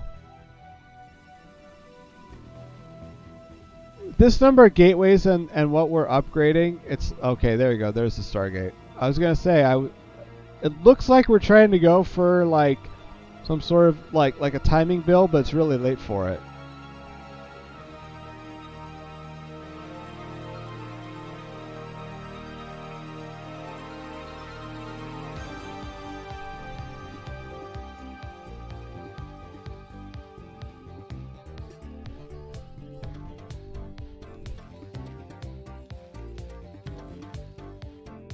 There we go. Okay, so we have some mines out here.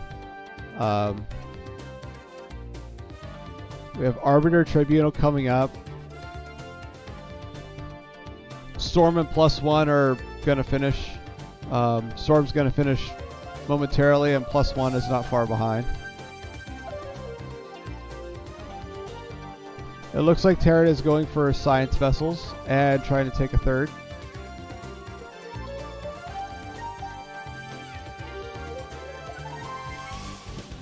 All good stuff. Protoss, I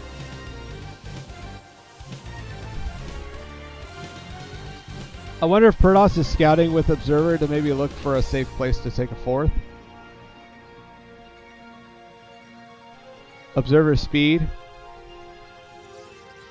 6 gates. This is a good number of gateways. Terran is also on 6 factories, so 7 factories. So Protoss definitely needs to go up to 8 gates, but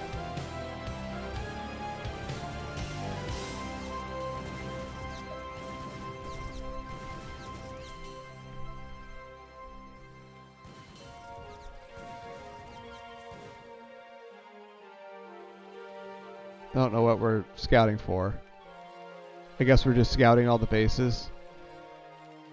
This is a nice defensive posture. And this is a good number of tanks too, that once this starts going out on the map, this is going to be hard to stop. We have 1-0 with 1-1 finishing. And probably 2 starting. No, we're going to be building vultures.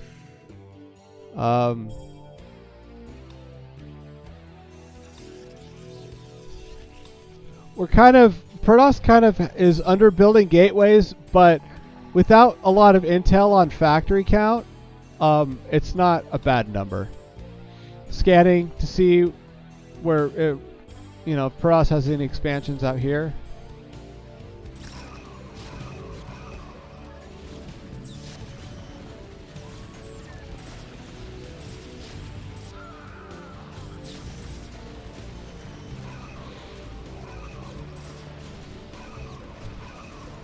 Totally able to bust this.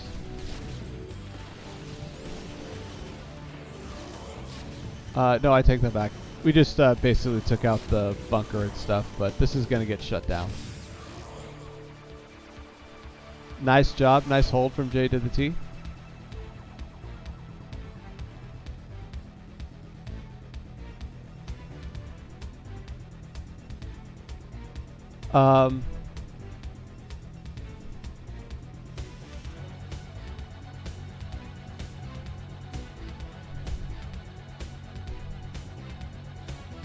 I like this game for Jay. From what I'm seeing, I like this game for Jay.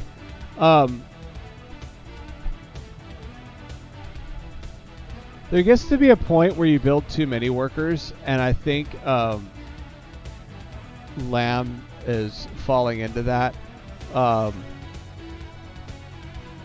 I find that like whenever I see any pro match, I always see them stopping at 65 workers about. I mean, not always, but more often than not, that's the number I see.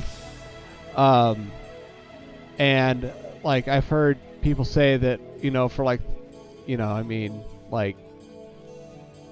don't know. I've heard people say like 65 to 75 is good. So by both of those measures, 86 is too much. So yeah, we definitely need more room for army, I think. And we need more. Oh, okay, there we go. We have gateways here. I was going to say we need more of them, but we're now up to 9. So 9 gateways versus 1, 2, 3, 4, 5, 6. So 9 factories.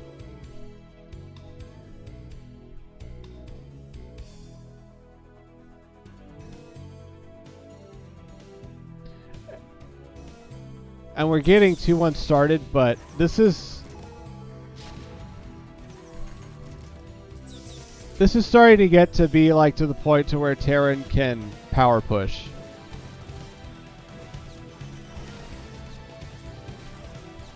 But we do have a good number of Storm in here. And speed lots. So don't count this move out.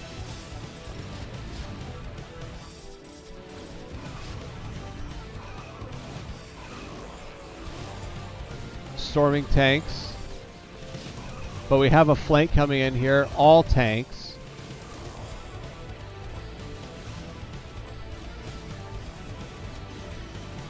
Once again, nice hold from J to the T.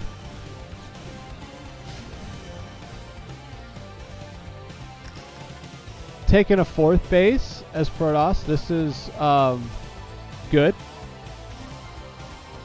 We're on 9 gateways. Probably want to be on at least 10 at this point.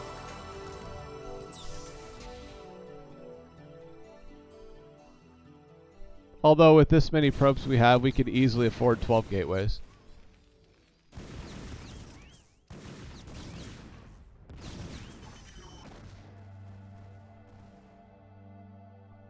And nice job. This Terran mech army is just getting scarier and scarier by the minute.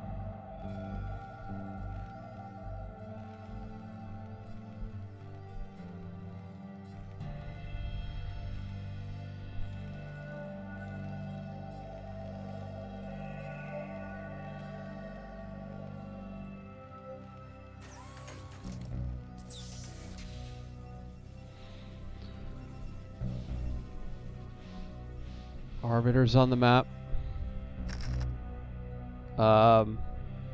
Looks like 2-1's about to finish. We finally get Vulture speed this whole time.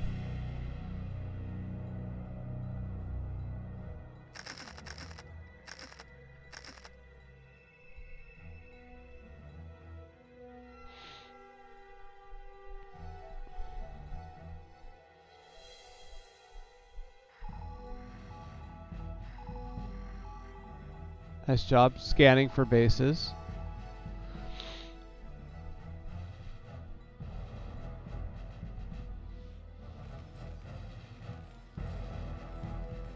And we're kind of at a point where I think Terran is starting to become very powerful.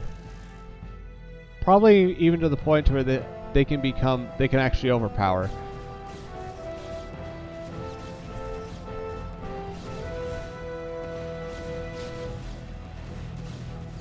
Terran taking this 4th base here. Beautiful.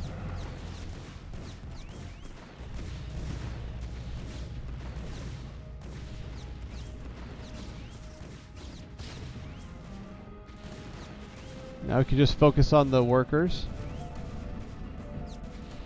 Although, it's probably doing Lamb more of a favor killing that many workers at this point.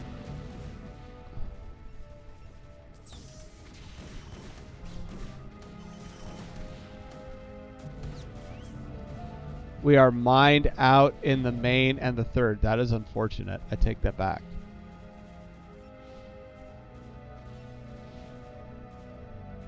Lamb is getting to the point to where he either needs some fresh bases or he's going to run out of money fast. We've got a recall coming in here. Nice.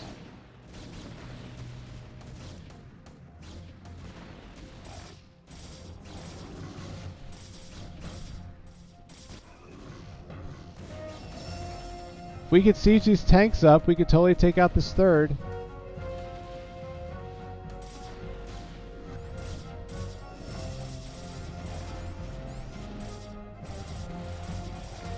Yep, that was a recall.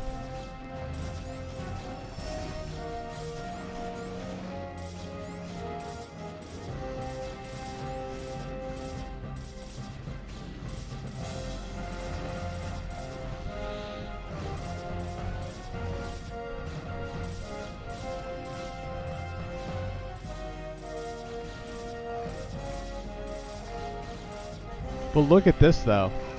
Like if we can siege these tanks up, look at all those free, look at all those like just free pops.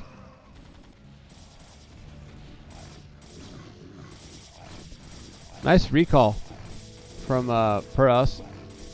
I know Terrans probably hate me saying nice recall. But it came at the right time.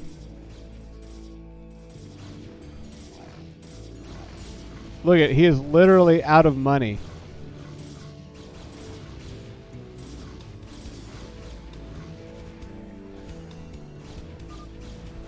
GG.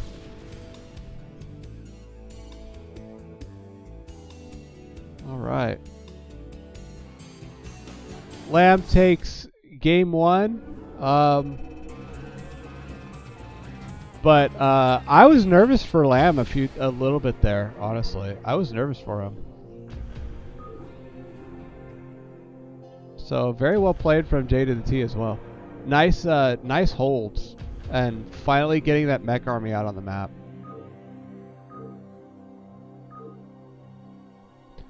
And off into game 2.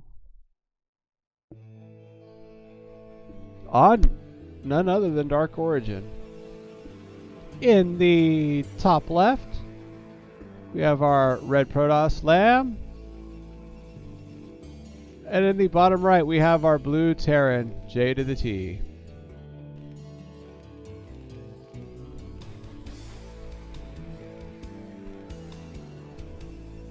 What is Jay going to do this game?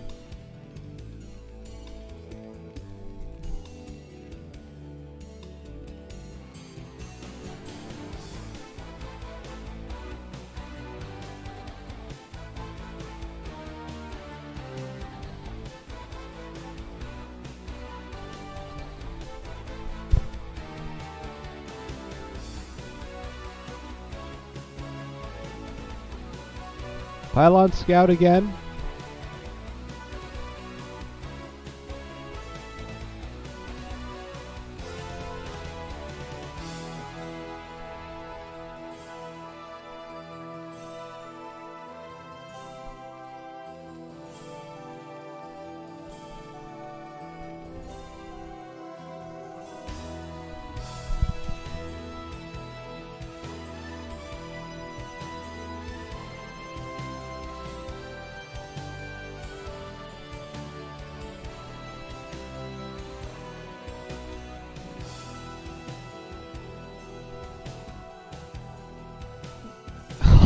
Oh man, 2 games in a row. Oh.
All right, so this looks like this is going to be a an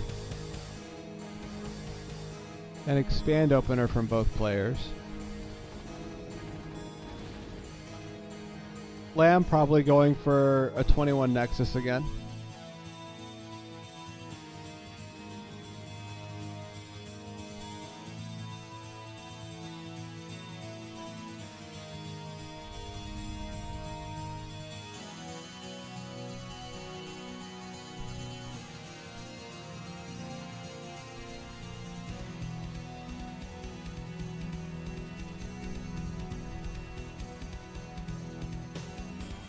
Nice, oh, I take that back. He's not going for a 21 Nexus. 23 maybe? Or is the Nexus just delayed? Ah, we're going for a 3 goon. Okay. So this is like a 29-ish Nexus. 28, 29. So we're going to get 3 goons out.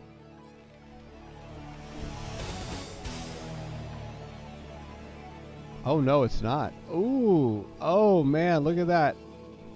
I was wrong. We're going into Templar tech. Do I hear DTs coming? Gas steel into DT? Straight from the Protoss handbook?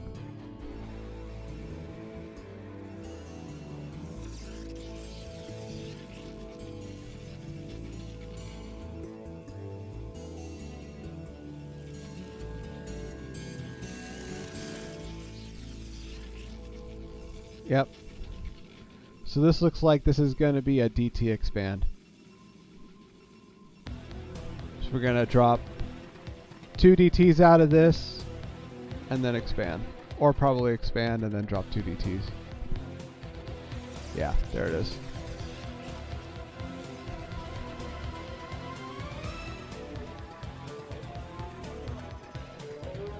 And we have 1 goon at home. And 2 goons here to harass the bunker.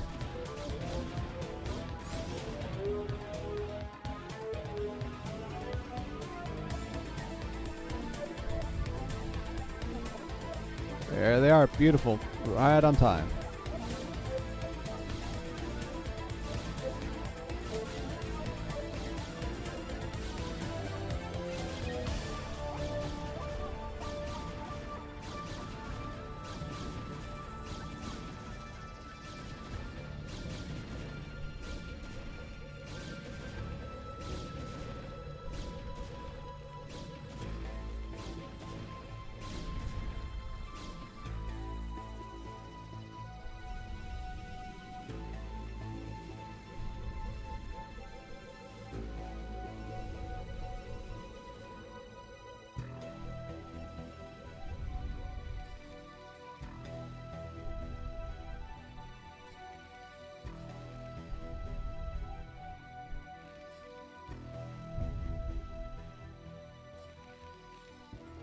Nice, we have the turret back here. I wonder if the Protoss players saw this in their vision.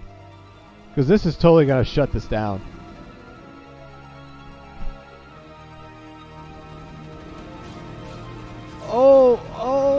Oh my gosh! Nice! The goons tank for the DTs. The DTs walk right in. Oh my gosh.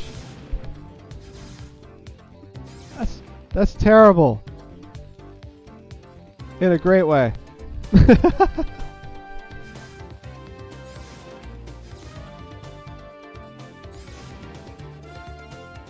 And more DTs coming across.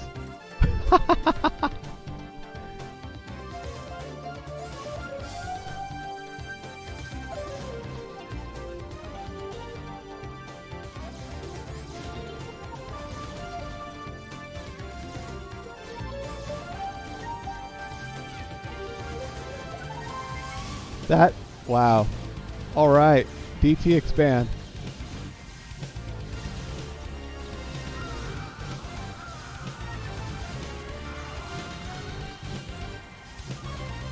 And GG. That was, oh, that was a quick one.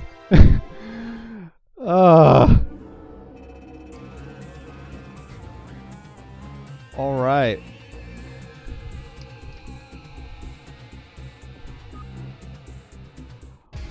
So we have, I'm gonna take a couple minutes to grab oh, that's funny. Hold on, I need to fix this. That is so hilarious. It's covering the chat.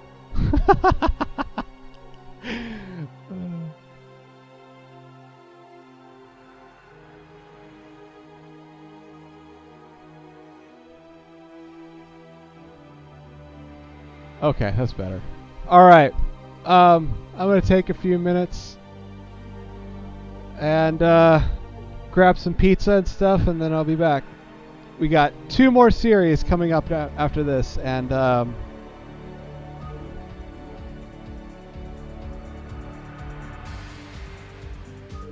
let me see who's playing. Yeah, we have 2 more series coming after this, and more really great players.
All right. Oh my God. That last game, I swear.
Brought my food at my desk, and then I was like, oh, it's so cold, I forgot to heat it up. See, even in real life, I screw up my builds.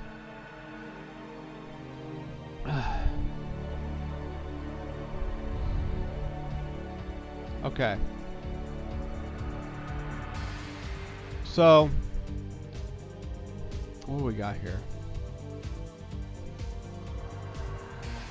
That was funny.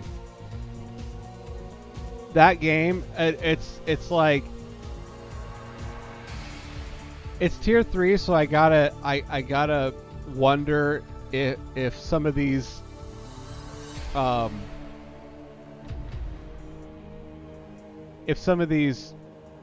funny looking timings and quirks are done on purpose, or if these players are just getting lucky. Like that last game with the DTs, the fact that he had detection, he had the turret there, he could have totally countered the DTs. But because the DTs moved in with the goons, I think the goons like attacked the bunker first before the DTs. So because they attacked the bunker first, they got they generated all the threat, and the DTs just like walked right in. I don't know if that was done on purpose or if but that was pretty funny.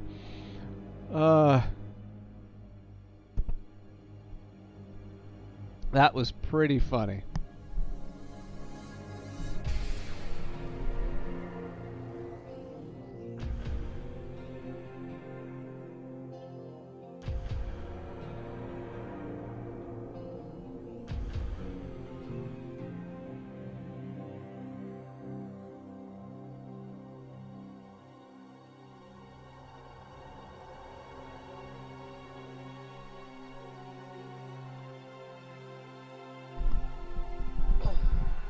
All right.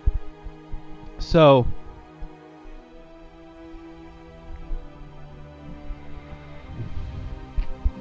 yeah. Well, so with Lamb, it could be intentional. Lamb is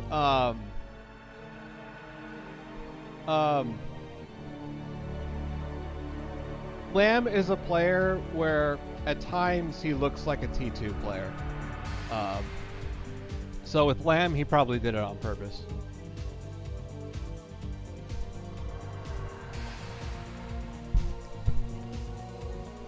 Okay. Next one, we're going to have another... let's do another PVZ. Because I have the privilege of casting a Shimmer game. And so I cannot pass up that privilege. So we're going to go Vint versus Shimmer Rev.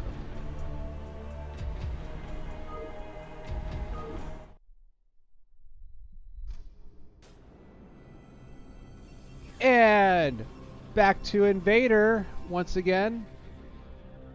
In the top left, we have our red Protoss, Vint. And in the bottom right, we have our blue Zerg, Shimmer. Shimmer, I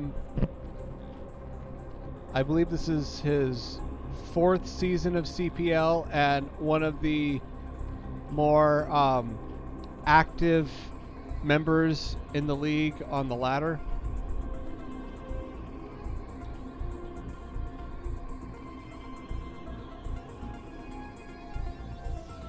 Vint, I believe this is Vint's 2nd season of CPL.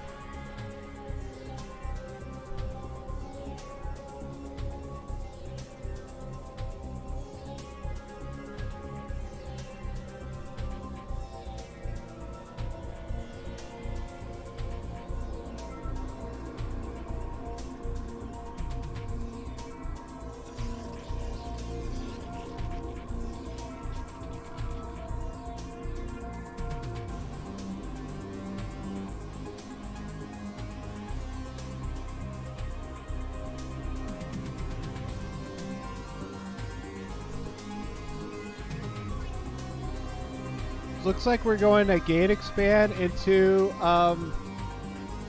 possibly a 9 pool speed.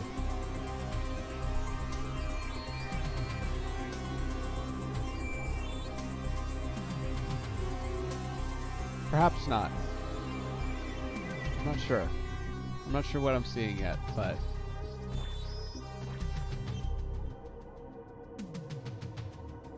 Oh no, this is, that was not a 9 pool, that was an over pool. I missed the overlord. My bad.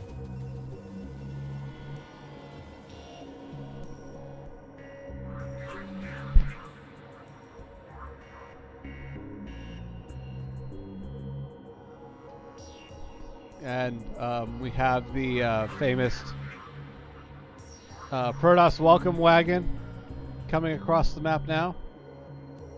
This is welcome to play against Protoss in just about any matchup.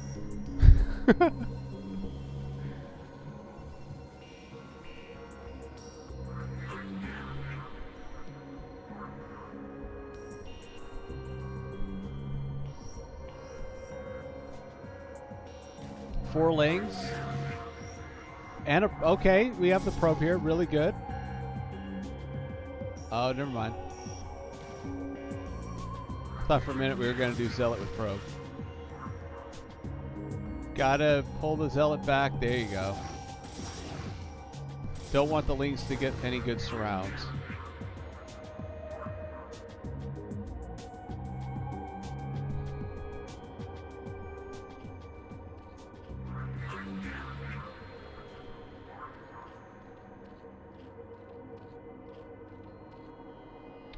So I see the hatchery built here. That tells me that the probe was able to block the hatch being dropped here on time.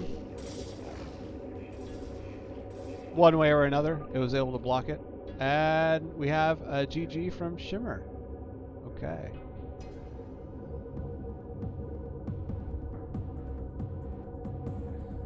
Yeah, you can. So you can put either a pylon or you can block it with the probe.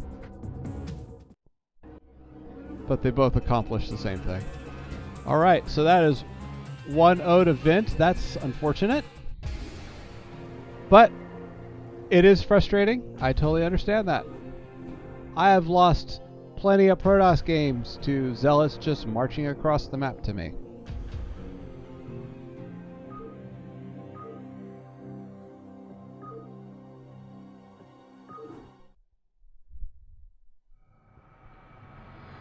Game 2, we have in the top left our blue Zerg, Shimmer. And we have in the bottom right our red Protoss, Vint.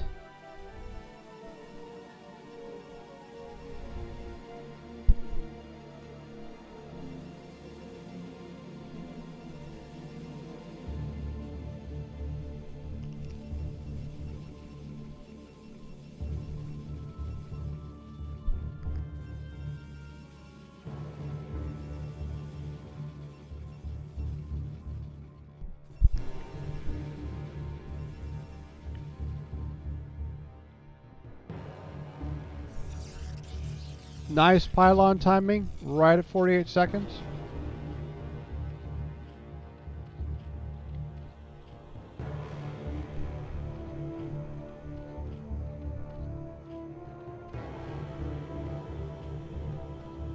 Looks like we're gonna have an overpool coming out of Shimmer again.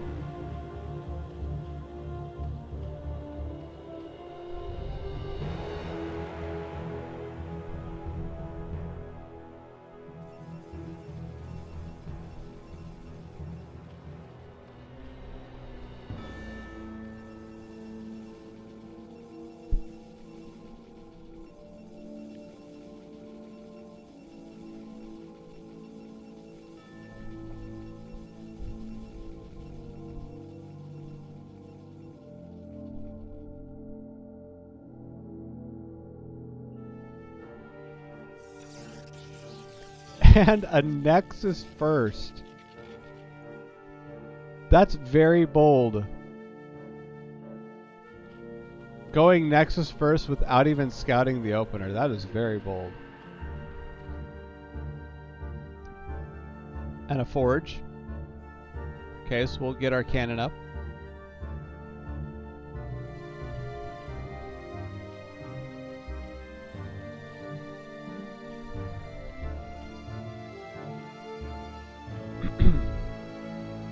Well, looks like 4 lings and a drone on the way for... Oh, sorry, 2 lings and a drone on the way for Shimmer.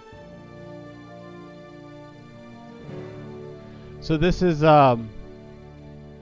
sort of just like minimal safety, from my understanding. Zerg is the one race that I haven't really learned a lot about. My own personal practice. I just understand a few things from playing a lot of games against them.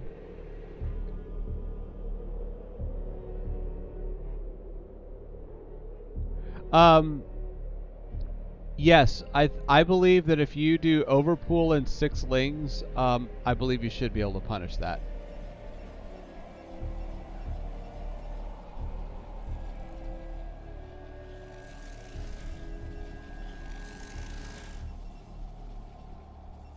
Six lings, with this, with no zealot here, 6 lings would be able to topple this cannon.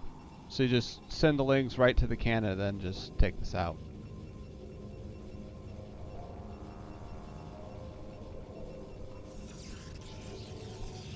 And I've played plenty of games against Shimmer. Shimmer would even... I wouldn't put it past him to even build 8 lings if he wanted to. So...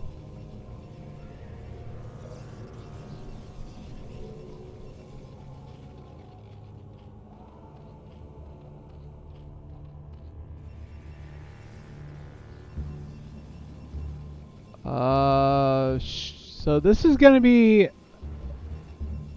So it looks like our Stargate is going to start before 4:30, but this is okay. It's not the greatest, but it's okay. I think 4:15 is ideal for your Stargate.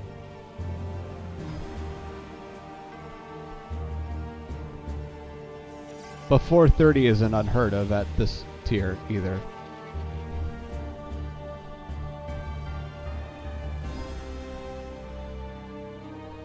Two zealots going out. Normally you'd want to see 3, but okay.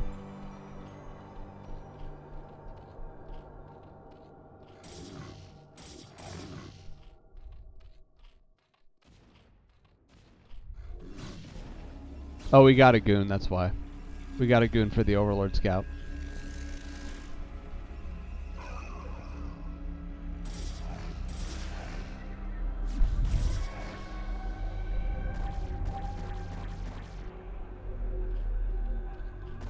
Got the Hydra out, nice.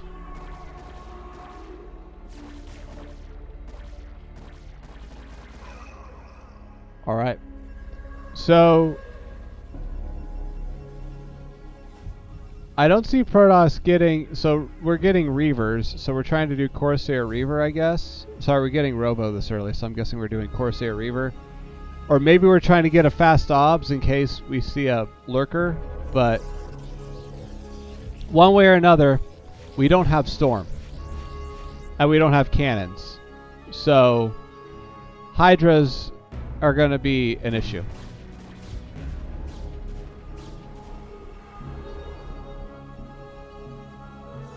So if Shimmer can just get a nice healthy Hydra contained in here, get good numbers, Shimmer could probably just bust right through this. Even on 2 base.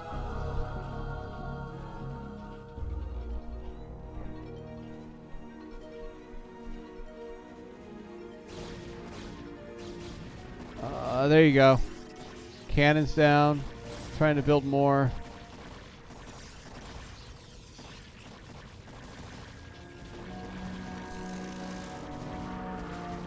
Need to pull them back. Don't let them die. Oh.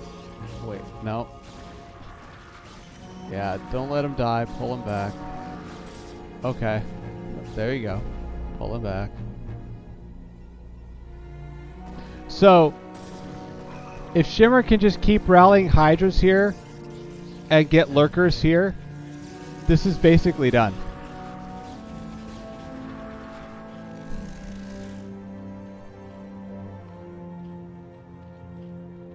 which I would hope we're going to see lurker aspect upgrading like now.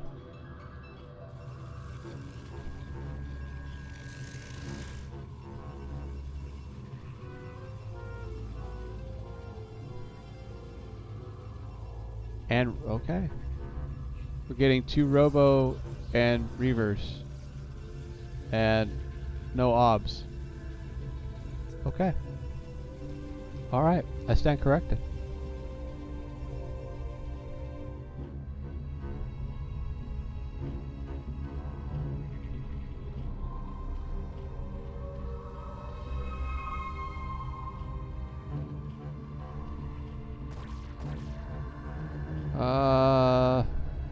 So we're scouting, trying to see what's going on. So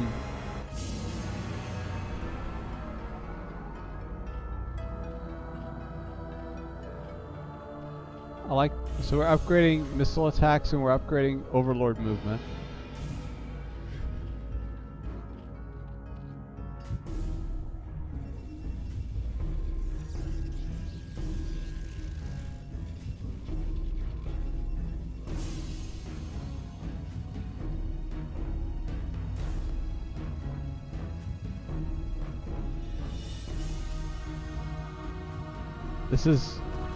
This is not enough Hydras. One control group of Hydras is not enough. It's enough to be annoying, but it's not enough to do any damage. Any lasting damage. Just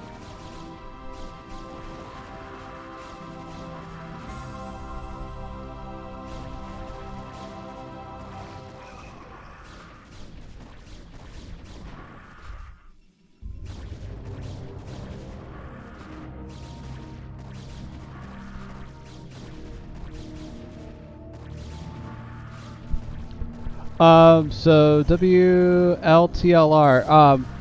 if the cannon finishes, so in the beginning of the game where you have your wall and you have one cannon, the way it works is if you have one cannon, you need to pull probes until you get 2 cannon. If you have like for 6 or more lings. If you have 6 lings, or if you have more than 6 lings, yet you need 2 cannons and you need to pull probes. And you use a combination of cannon and probes to hold off the early lings. But if you just have one cannon, no zealots, and no probes, 6 lings can take that out.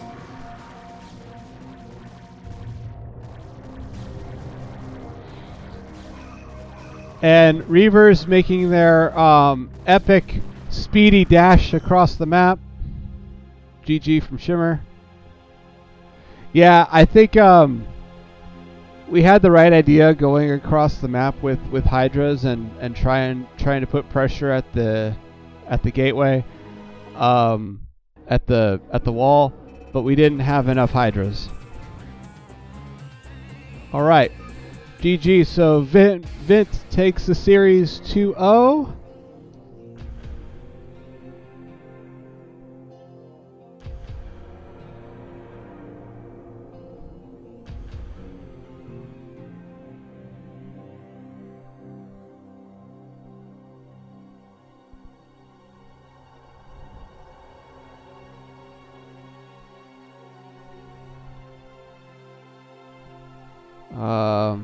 Okay, so we have our final series of the night coming up with none other than the person who requested this, Nervingen versus Gemini DTX. A TVP. Let's get into it.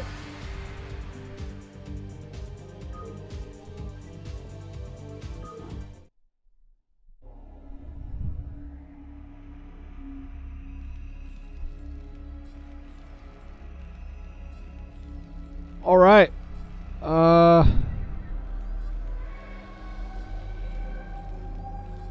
Oh, okay. This wasn't done. Okay. Alright, that's alright. We don't have team colors this time.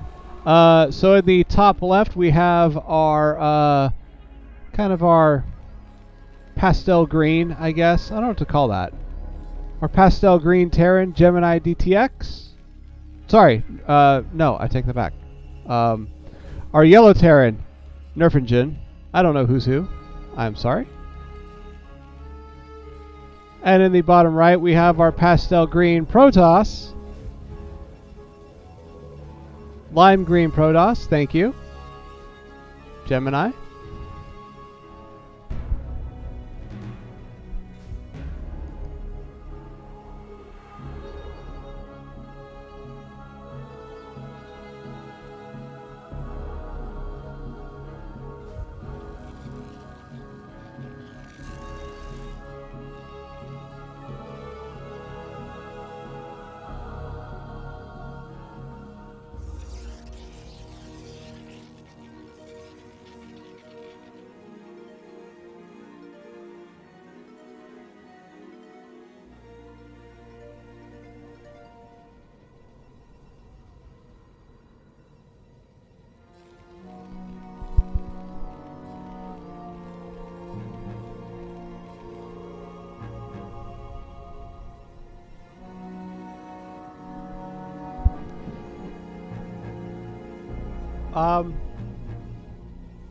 I believe both players, I believe this is the second CPL season for both players, if I recall correctly.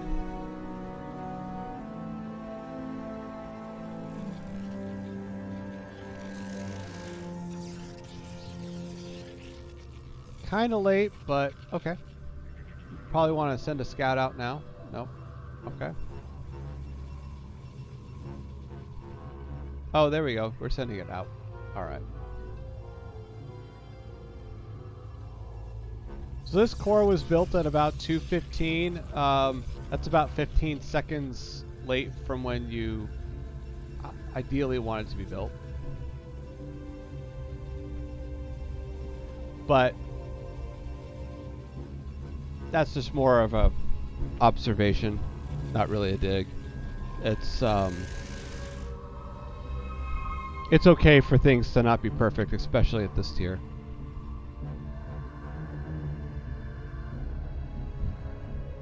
So we're blocking the ramp, trying to prevent the probe scout, plus we have our marine here. So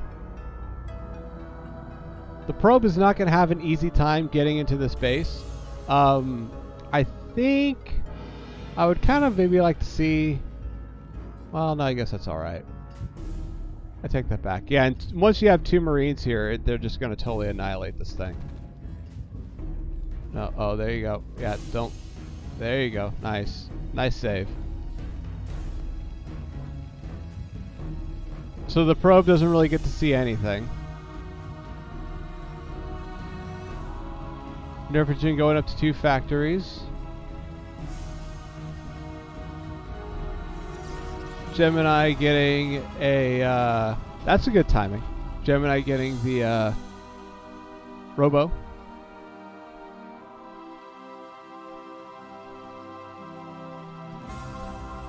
I'm going to guess this is a 3-goon expand, so we're going to build another pylon, start another goon before we start our Nexus.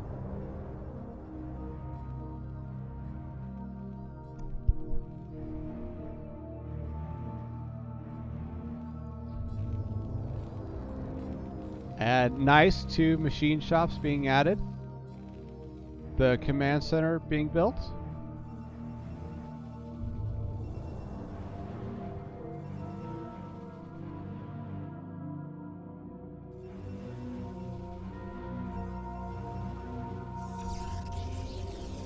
An observatory.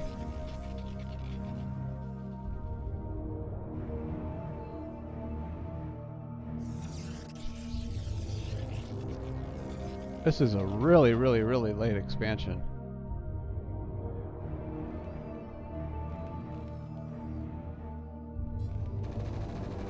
That was interesting.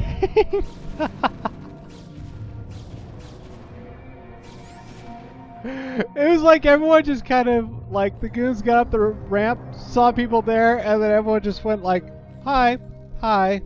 This is awkward.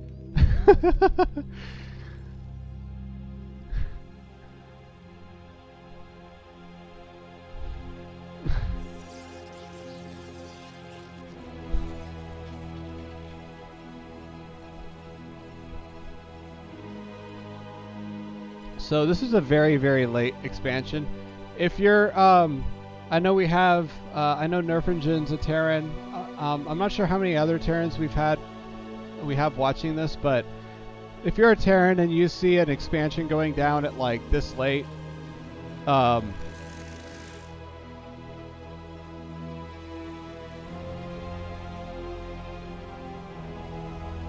either your opponent is not playing their build as well as they could, or something weird's happening.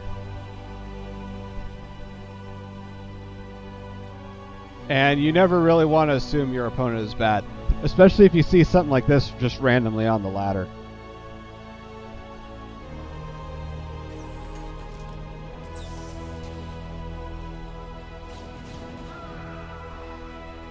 Picking off that stray Marine. We have these tanks up here. This is no goon harassment ever made is going to make it through this amount of tanks sieged up.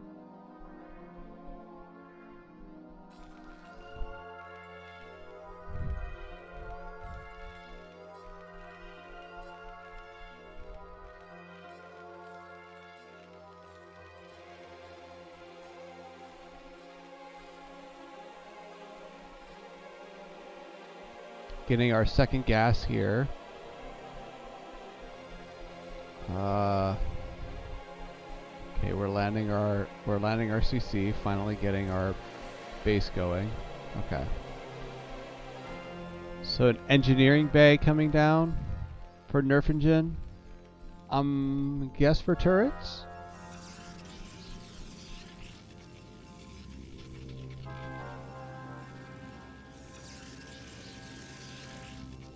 Nice, nice. Okay. We probably want to see a archives come down. Nice probe count for Gemini. This many bases at this point in the game.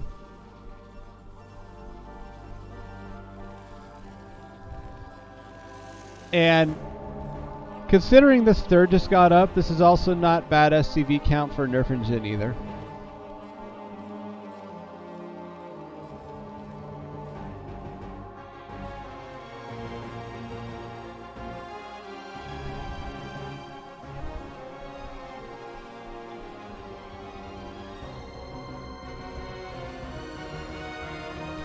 You got a nice healthy amount of siege tanks though. Look at this. This is what?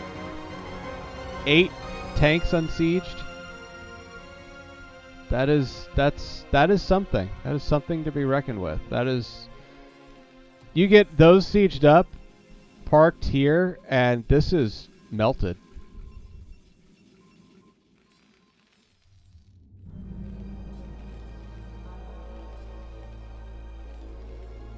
Nine, 10 tanks with 2 more, 4 more in production.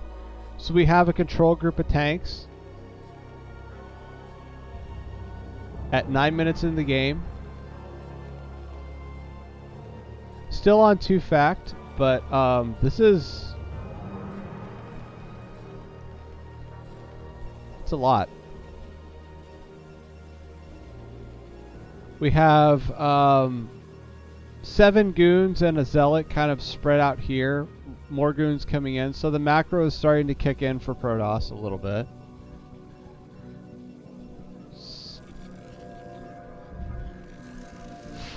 We have I want to say finally because it feels like we should have had this a little bit ago, but we have more factories coming down for Nerfingen.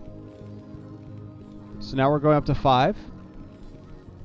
Now for Terran, we have 1, 2, 3, 4 gates.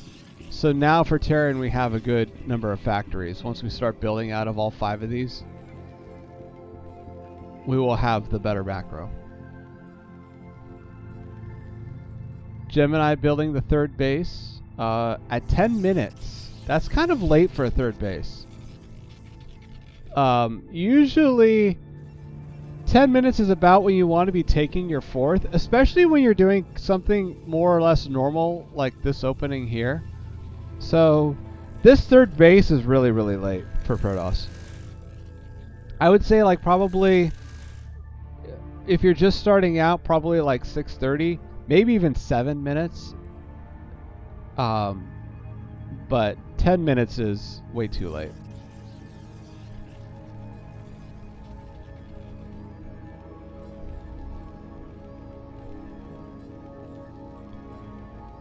And that's a lot of tanks, and especially if we get vultures, a round or two of vultures supporting these tanks, that's just going to be strong. So this is scary.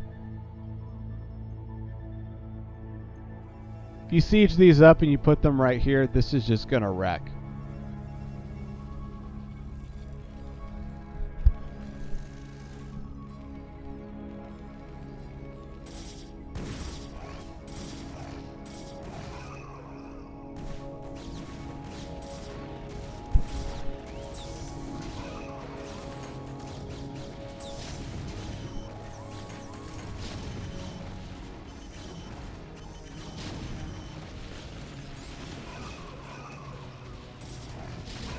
Storm going down.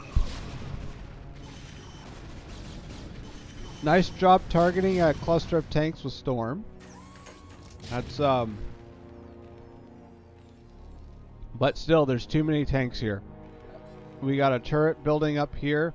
We could literally just move this tank line. Oh, really?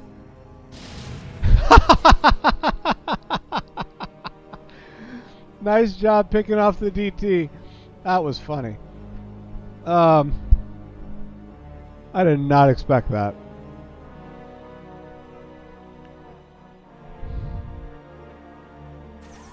Yeah, good. So we're moving the tanks up closer, it looks like. Put some mines and vultures kind of in front. Although, I wonder if maybe we moved them up too soon. I don't know. So whenever you do tanks with mines like this, you want to be careful, because you don't want any unit running across here dragging a mine and then your tank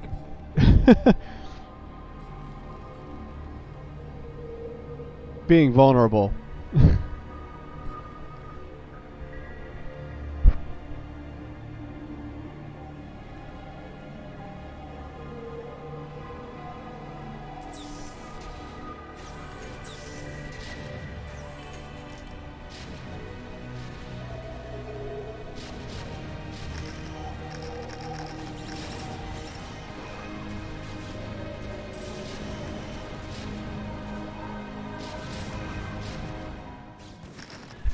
Nice contain. This is pretty brutal to deal with as a Protoss player, just this much mech here. And the mines make it even harder to just A-move units into this.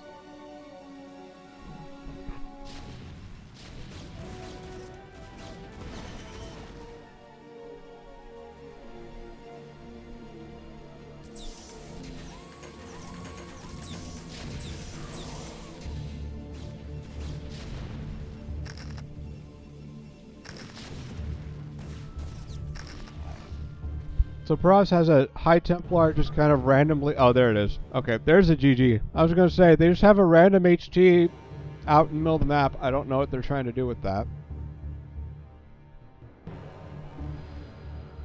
Alright, so Nerf and Jin takes game 1. GG, well done.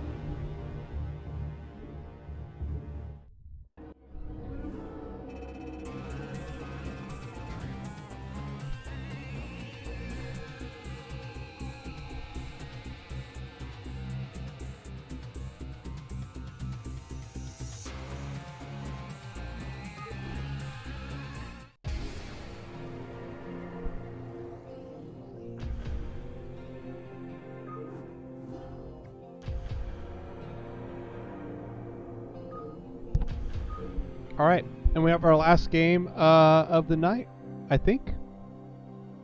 We have one or two more. I'm not sure. Maybe we might have two more. Sorry, maybe I misspoke. We have game 2, though, for sure, coming up. Had a lot of 2-0s this season, this series, so. Alright. In the top right, we have our yellow Terran, Nerf engine. And the bottom left, we have our lime green Protoss. Thank you for the correction. Gemini. Here's Nerf engine. Here's Gemini.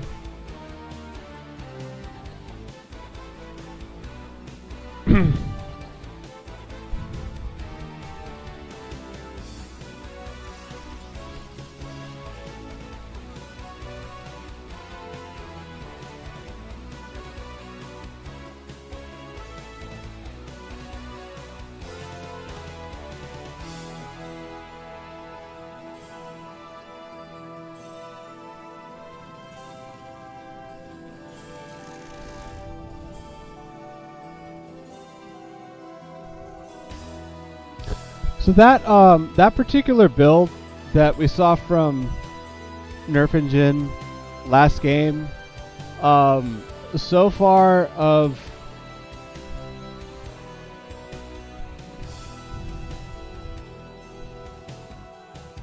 that's a really good build. Of the tier 3 builds I've seen, that is not like the normal thing I see in like that build is not what I see in like higher tier games, but it gives a good goal, and tanks are really hard to deal with as Protoss, so you know, that's why I like the build so much.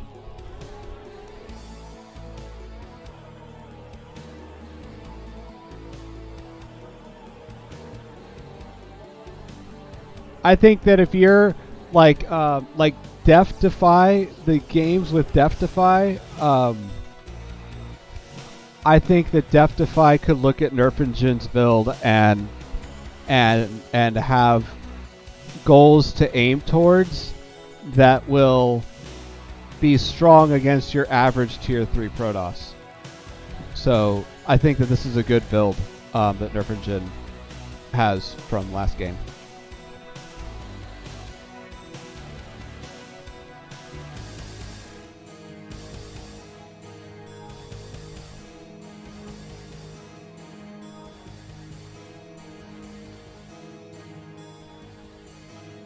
Oh, bummer. Someone's blocked.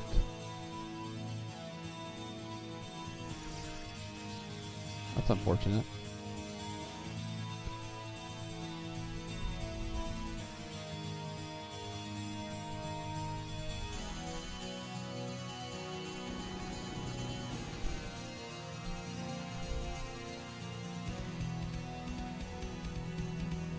So we have a we're at 24 supply right now. We have 2 goons on the way. So it looks like we're again trying to go for the 3 goon build. Whenever I see 3 pylons and 1 gate in range like this, I immediately think and the 25 robo. Whenever I see this, I immediately think 3 goon expand. So if you're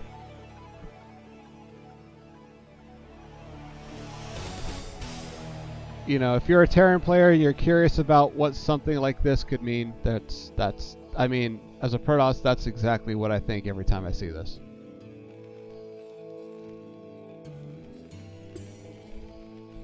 Once again, we're going 2 factories. We have our machine shop and we're getting tanks. We got our second command center being built.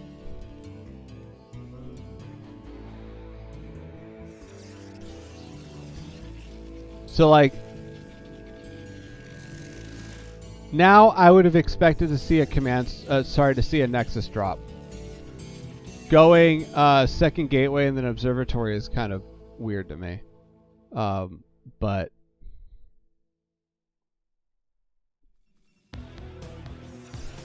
there is also 2 gate obs, which you get 2 gateways and an observer, and that kind of reminds me of this.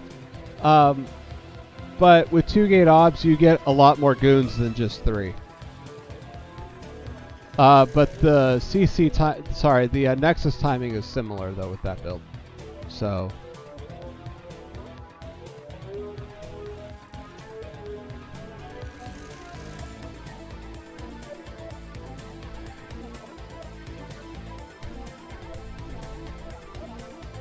I would say like a 5-minute Nexus is about the latest. Like if you're playing Protoss and you're doing or if you're a Terran and you're trying to see when the Nexus timing goes down, I would say if you're doing like a 5-minute Nexus, that's about like the latest you can be doing without doing anything weird. But any later than 5 minutes, and if you're Terran and you see like, you know, a Nexus go down like 5:45 or 6 minutes or something, I would expect something weird going on in the Protoss base.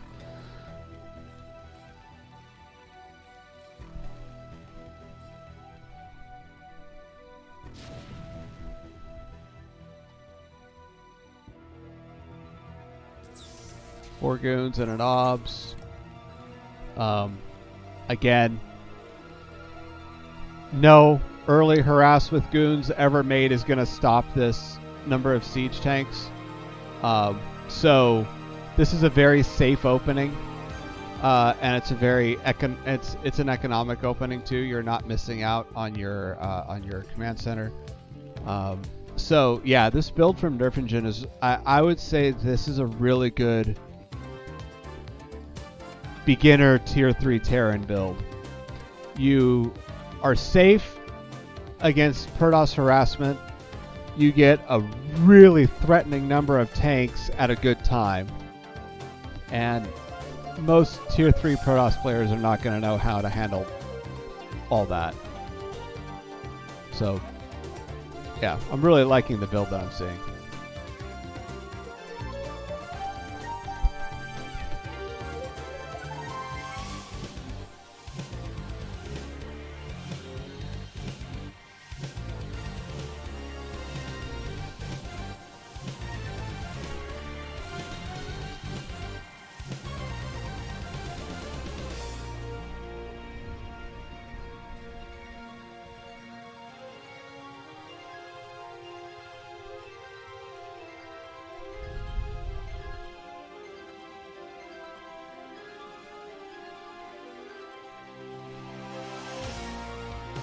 Yeah. Nerf Engine just said that the build gets no upgrades. Yeah, that's... Every build is going to have a trade-off, though. Like, every build, you're going to... There's going to be some weakness in it. So... But I think that for, you know, just...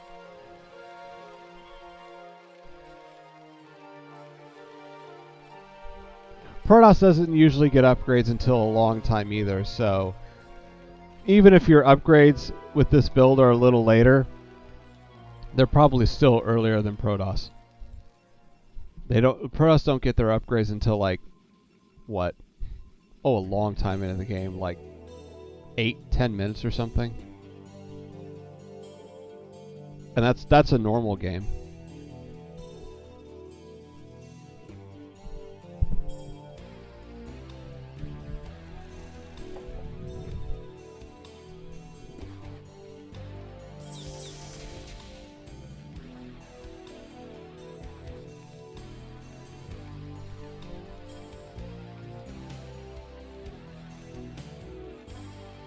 Maybe even later than 10 minutes, actually, now that I think about it.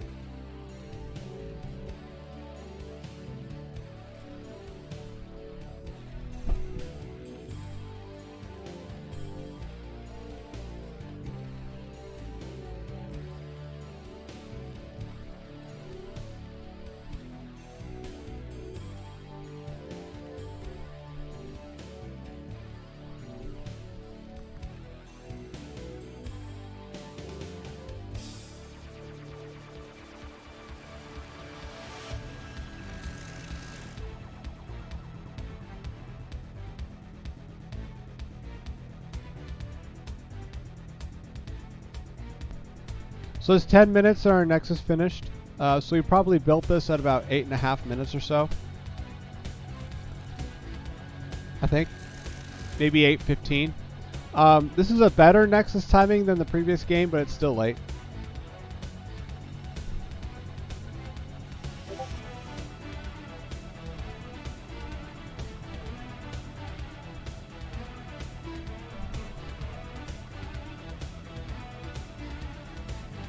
Got all the tech for Arbiters. We got Arbiter Tribunal finishing.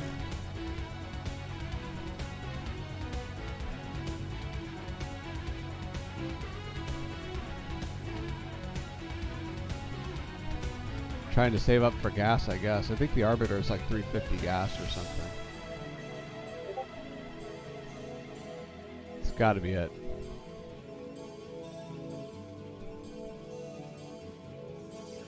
Nope. Okay. I don't know why we're saving up gas then. We have 4 goons here, like kind of poking to see what's happening, except they're just gonna get totally melted. If you see this many tanks, just run. Just run and meet back. Protoss is strongest when its army attacks together, so.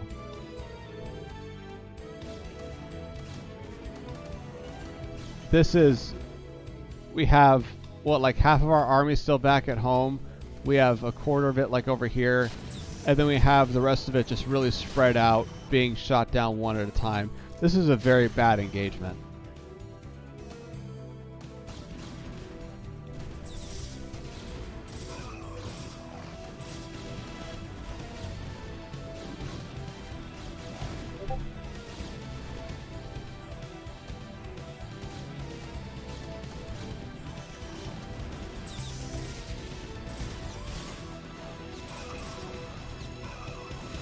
I don't think there's enough here.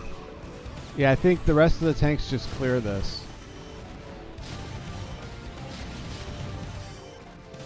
I don't think there was enough zealots in that to make that happen.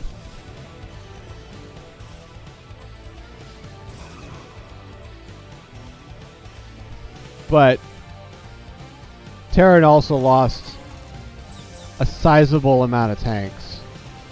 And a storm here.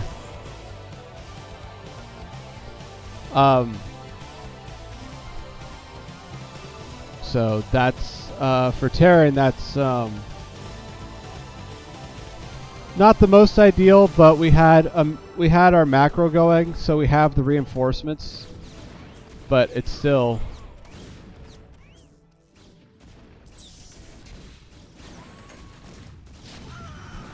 kind of. These bridges are really hard to navigate.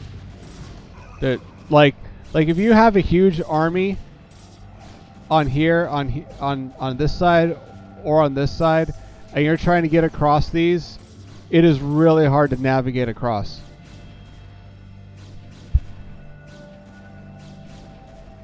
That's why contains works so well on this map, is that if you can get your army in here just a little bit at a time and just hang out here and contain, you know, you don't have to worry about crossing these.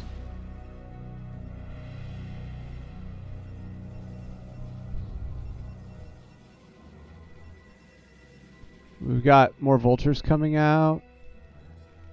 Still have a nice foundation of tanks at home for defense. That's not a bad idea. We're rebuilding some tanks. So one thing I think that could be, at this point of the game, especially since we have money to spend, you know, we could be, oh, we're already getting ready to take a third. Okay. So we could definitely be adding in more factories and trying to replenish our tank count quicker with more factories, I would say. Like, what do we have with gateways? So Protoss has 1, 2, 3, 4, 5, 6, 7, 8 gateways. So if we went up to 8 factories, this wouldn't be bad. That's only 3 more.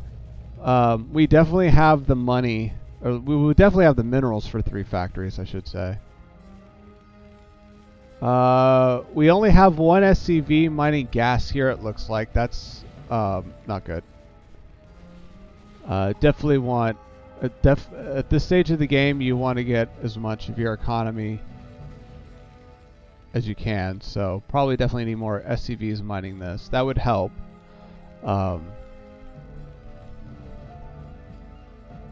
So that would be my only real thing I would say at this point is 5 factories is a good number to build towards for a timing attack. But you still want to try and give yourself legs into other stages in the game. So yeah, I think at some point we would want a 3rd base here, and we would want to drop more factories here.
But I mean, you can clearly see how strong tank shots and spider mines are. You know? Protoss has Storm that can erase whole armies, and Terran has tank shots and spider mines that can erase whole armies. It's...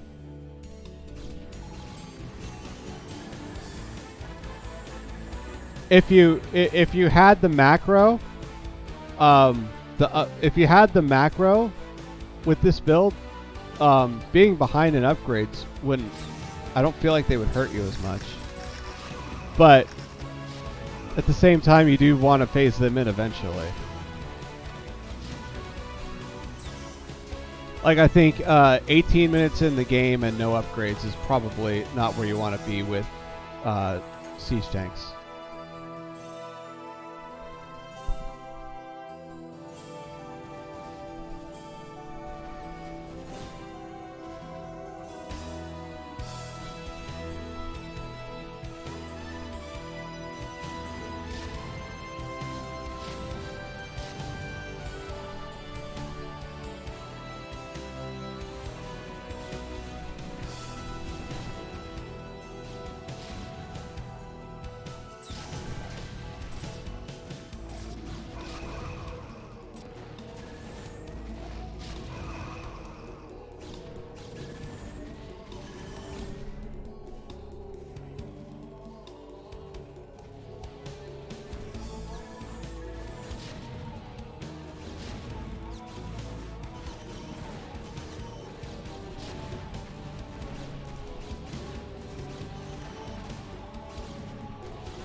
Nice.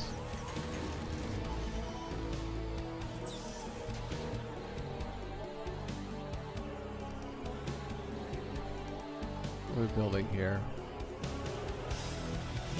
Yeah. Okay, we have Goliaths mixing in, so we're gonna start seeing some Goliaths add into this army. That's a good thing. Oh, what are we going here?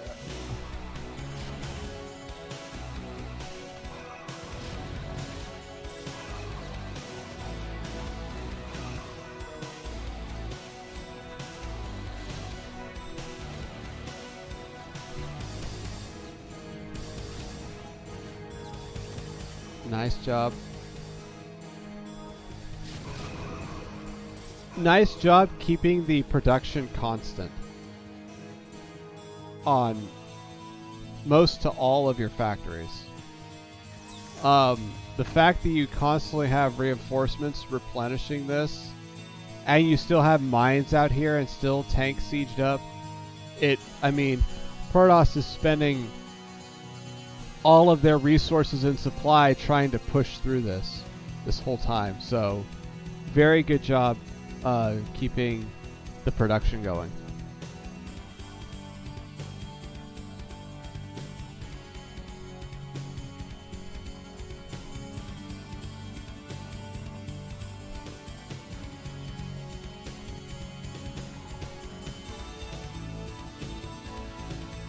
Even with 9 gateways. Are we macroing out of all of them? Yeah, even with 9 gateways going, this is, I mean, 9 gateways and superior upgrades, and this Protoss player is still having a hard time making any kind of headway in this game. That's impressive.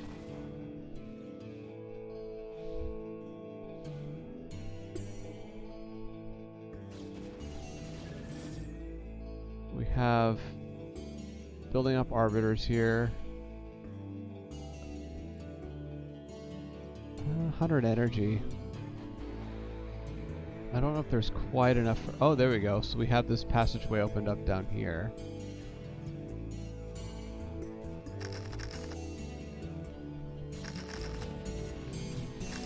Nice.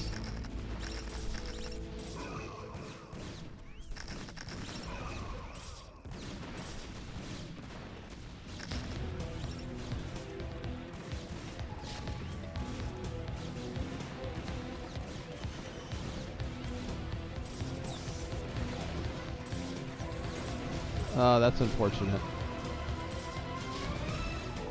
This is just really hard trying to get stuff across these bridges. I think it would be better if you had the tanks. If you kept the tanks sieged up back here, and you tried to somehow bait the Protoss army to try and struggle and cross the bridges, instead of you trying to struggle yourself. Which, vultures are good at, you know, baiting units.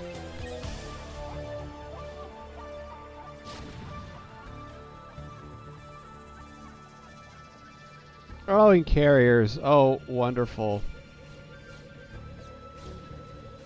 My other favorite unit in the game besides the DT.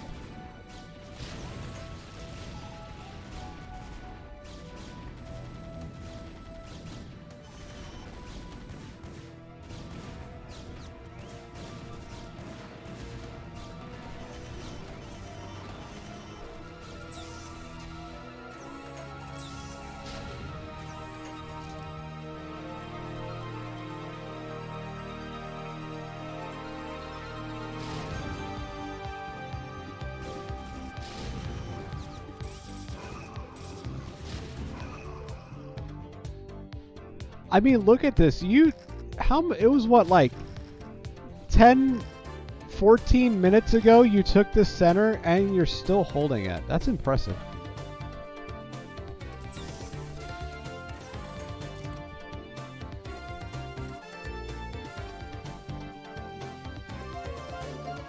And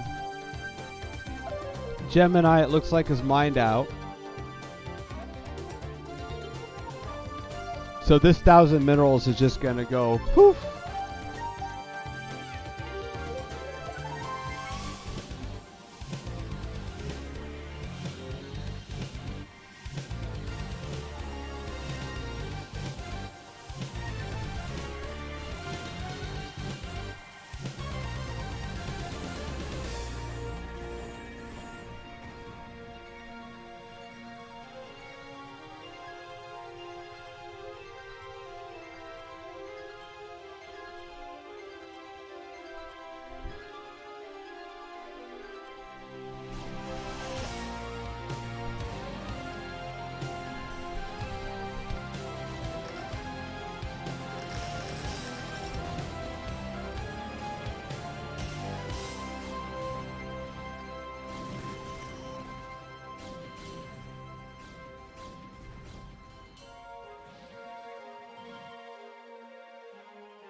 So I think at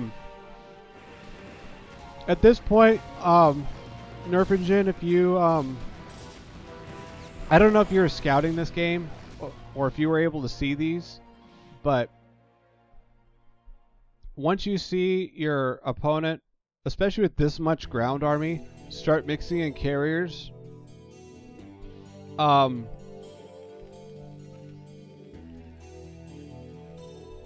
yeah, you're building, so you're going like you're transitioning into Goliath. That's what I was going to say. So this is good, but this is going to be the biggest pain in your neck.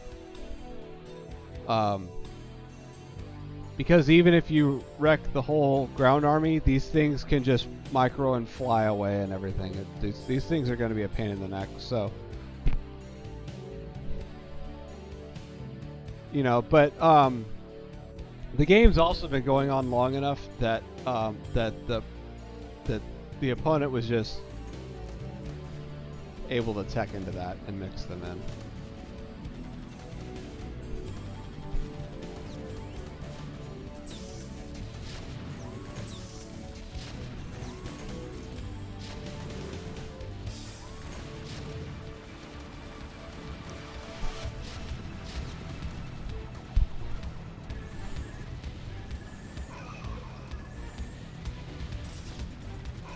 Yeah, that's true.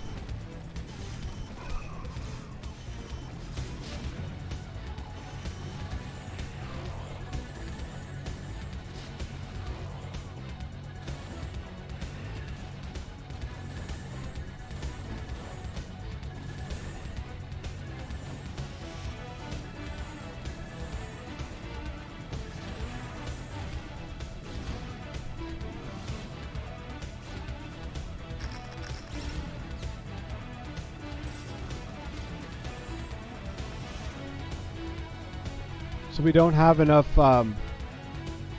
factories, and we don't have enough army to be able to hold this and also do this move here.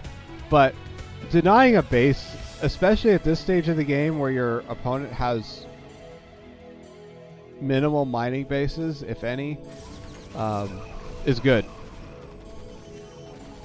So I don't disagree with this play here.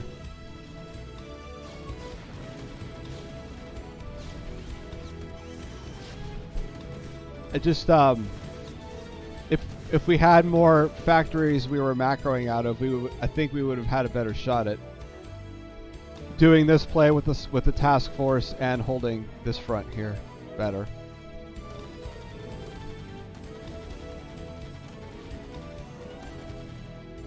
What's Protoss doing? We have... Oh, it looks like Protoss is pushing.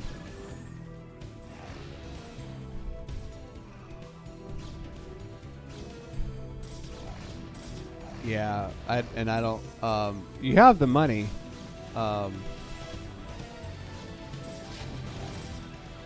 You just don't have the infrastructure.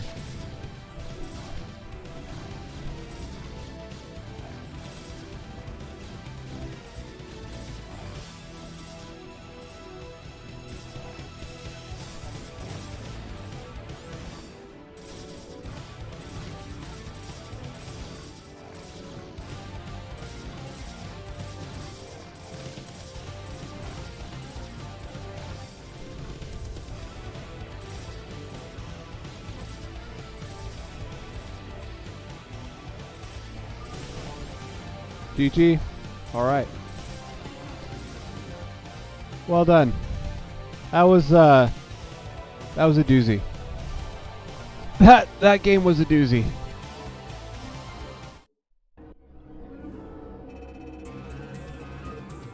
It was very much just a long game full of lots of little fights, and it came down. I mean, that last fight that you tapped out on, that last attack, was not even that big. So even the game-ending attack wasn't huge. It was just a lot of little attacks.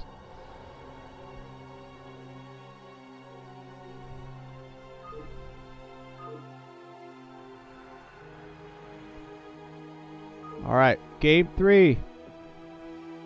So it is 1-1.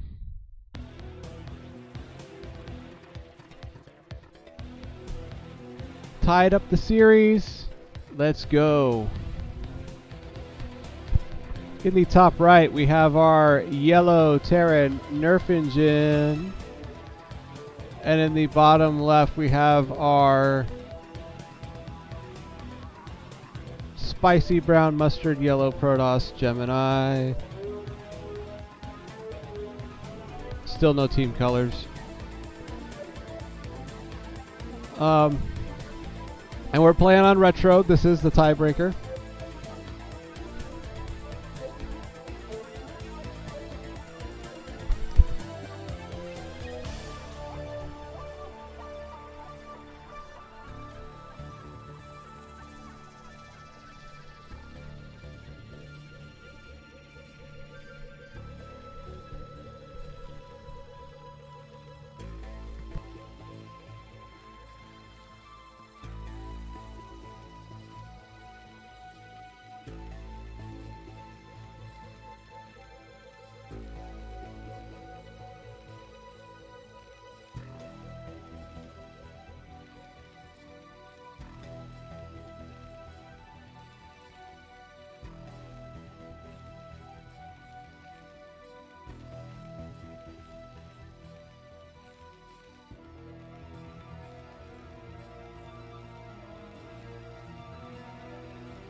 Sorry. Yeah, I did mute myself. Sorry. So I'm observing that we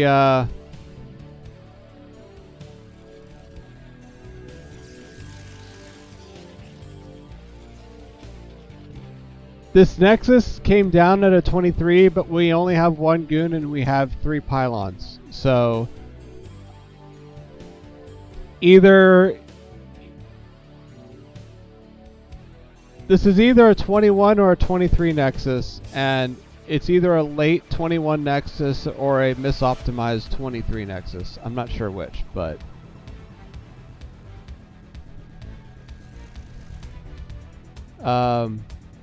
Microgreen, thank you for joining us. We had a lot of very entertaining games tonight.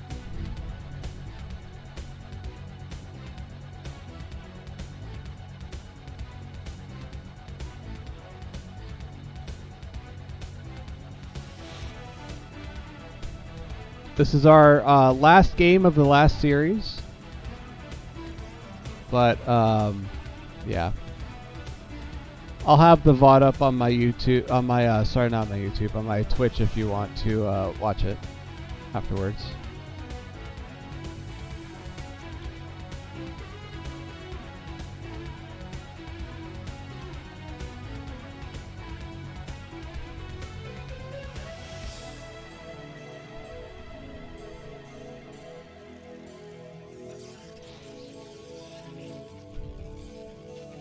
Yeah, this is weird. I'm not sure what this is, this build, this opener.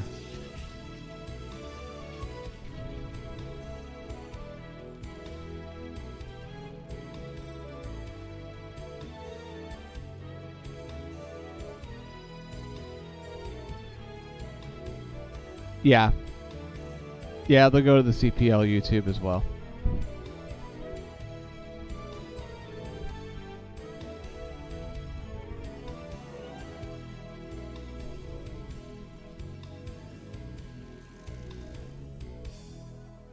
This is, yeah,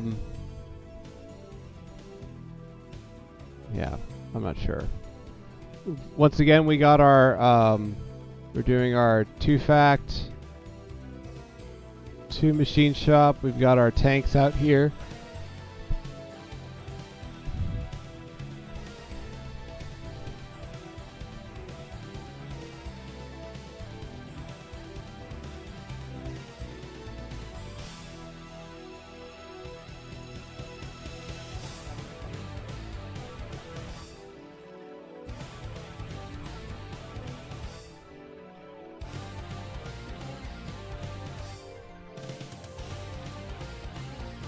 This is a better timing. This was what, like just now? This is like a 7:30, 7:45 Nexus. This is actually the best Nexus that I've seen this Protoss do all series. So this is a way better. This is, I mean, it's still not great. I think 7 minutes is still like the latest you want to do if you can, but this is way better than 10 minutes.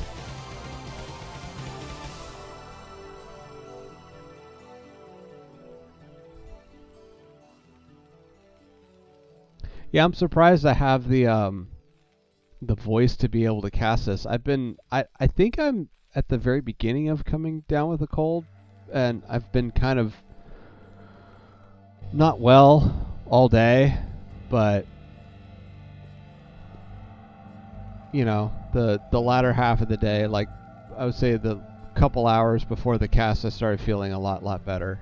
And my remedy was lots of water, food, aspirin for the headaches and stuff, and geometry. Although I don't know if I would recommend that prescription for everybody. It just happened to work for me.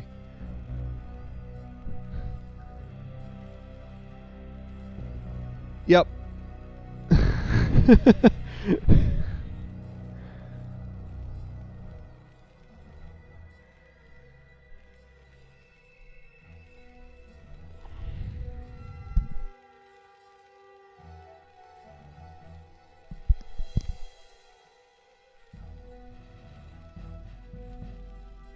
Yep, brushing up on my pre-calculus mathematics.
It is. I'm telling you, I love this this build.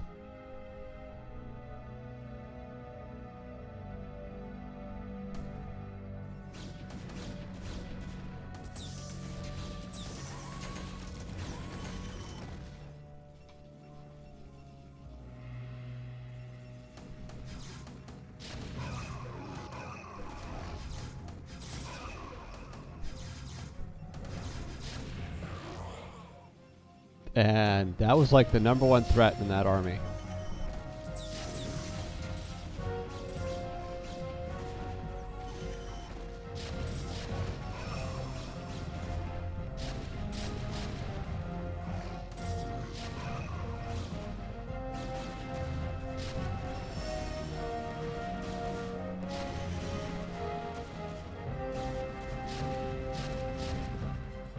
I don't know. It's like these goons are in a weird... Oh, we're unsieging. Dang it. Oh, no, man, we're not.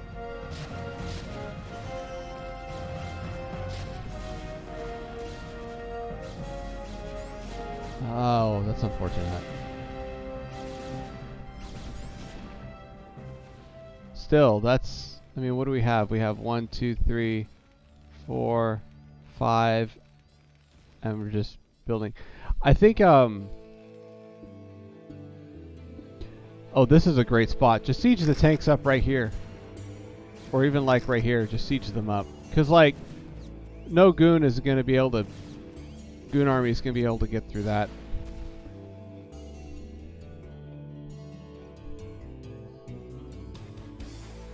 That is actually...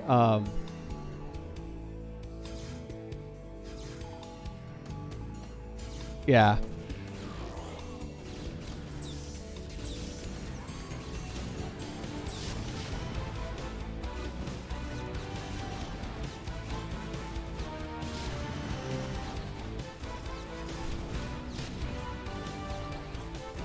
A lot of that is multitasking too. Like, you want to be able to move your units around, but you don't want to fall behind in anything either. Oh, except the SCV count's kind of low.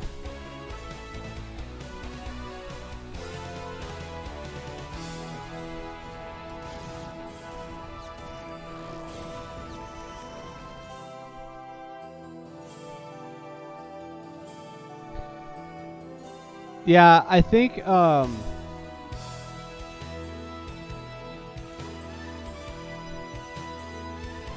if you waited, if you got like another small control group of like vultures and tanks or something, or just tanks, got a little bit, moved them out, you could totally siege up right here. This is a free like harassment spot for Terran.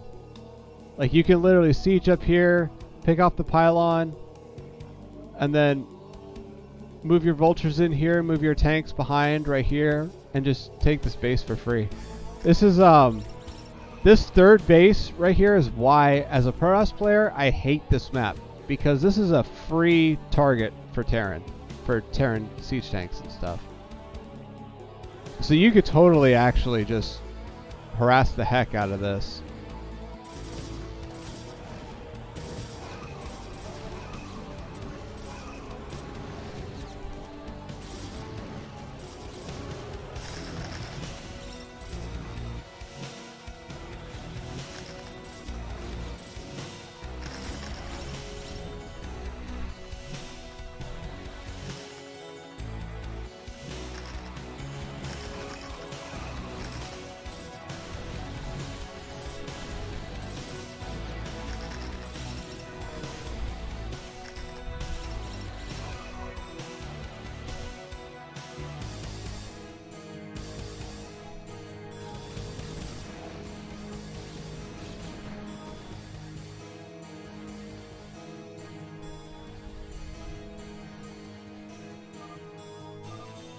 And GG.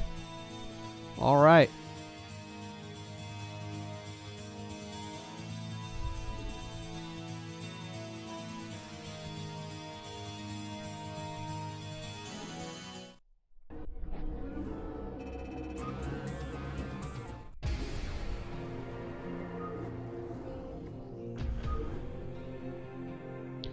Okay. Nice job. That last series was I think I enjoyed watching that last series a lot. You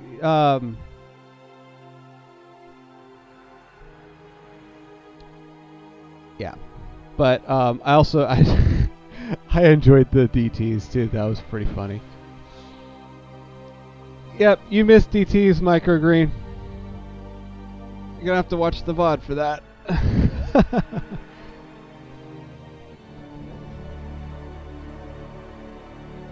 All right. Well, thank you all for tuning in and supporting our players.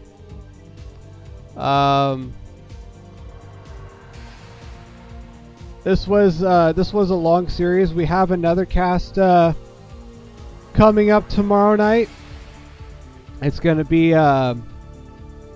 casting week 7 of Thank You Very Much, Tier 3, and I am going to be joined by Aaron. So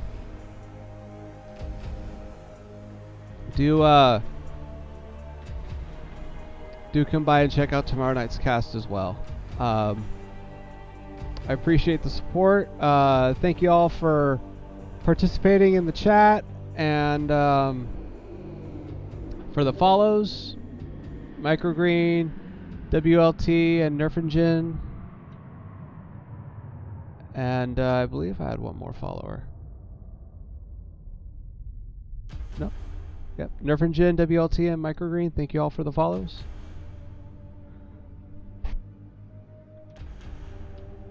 Yeah, I am looking forward to tomorrow night's cast too as well.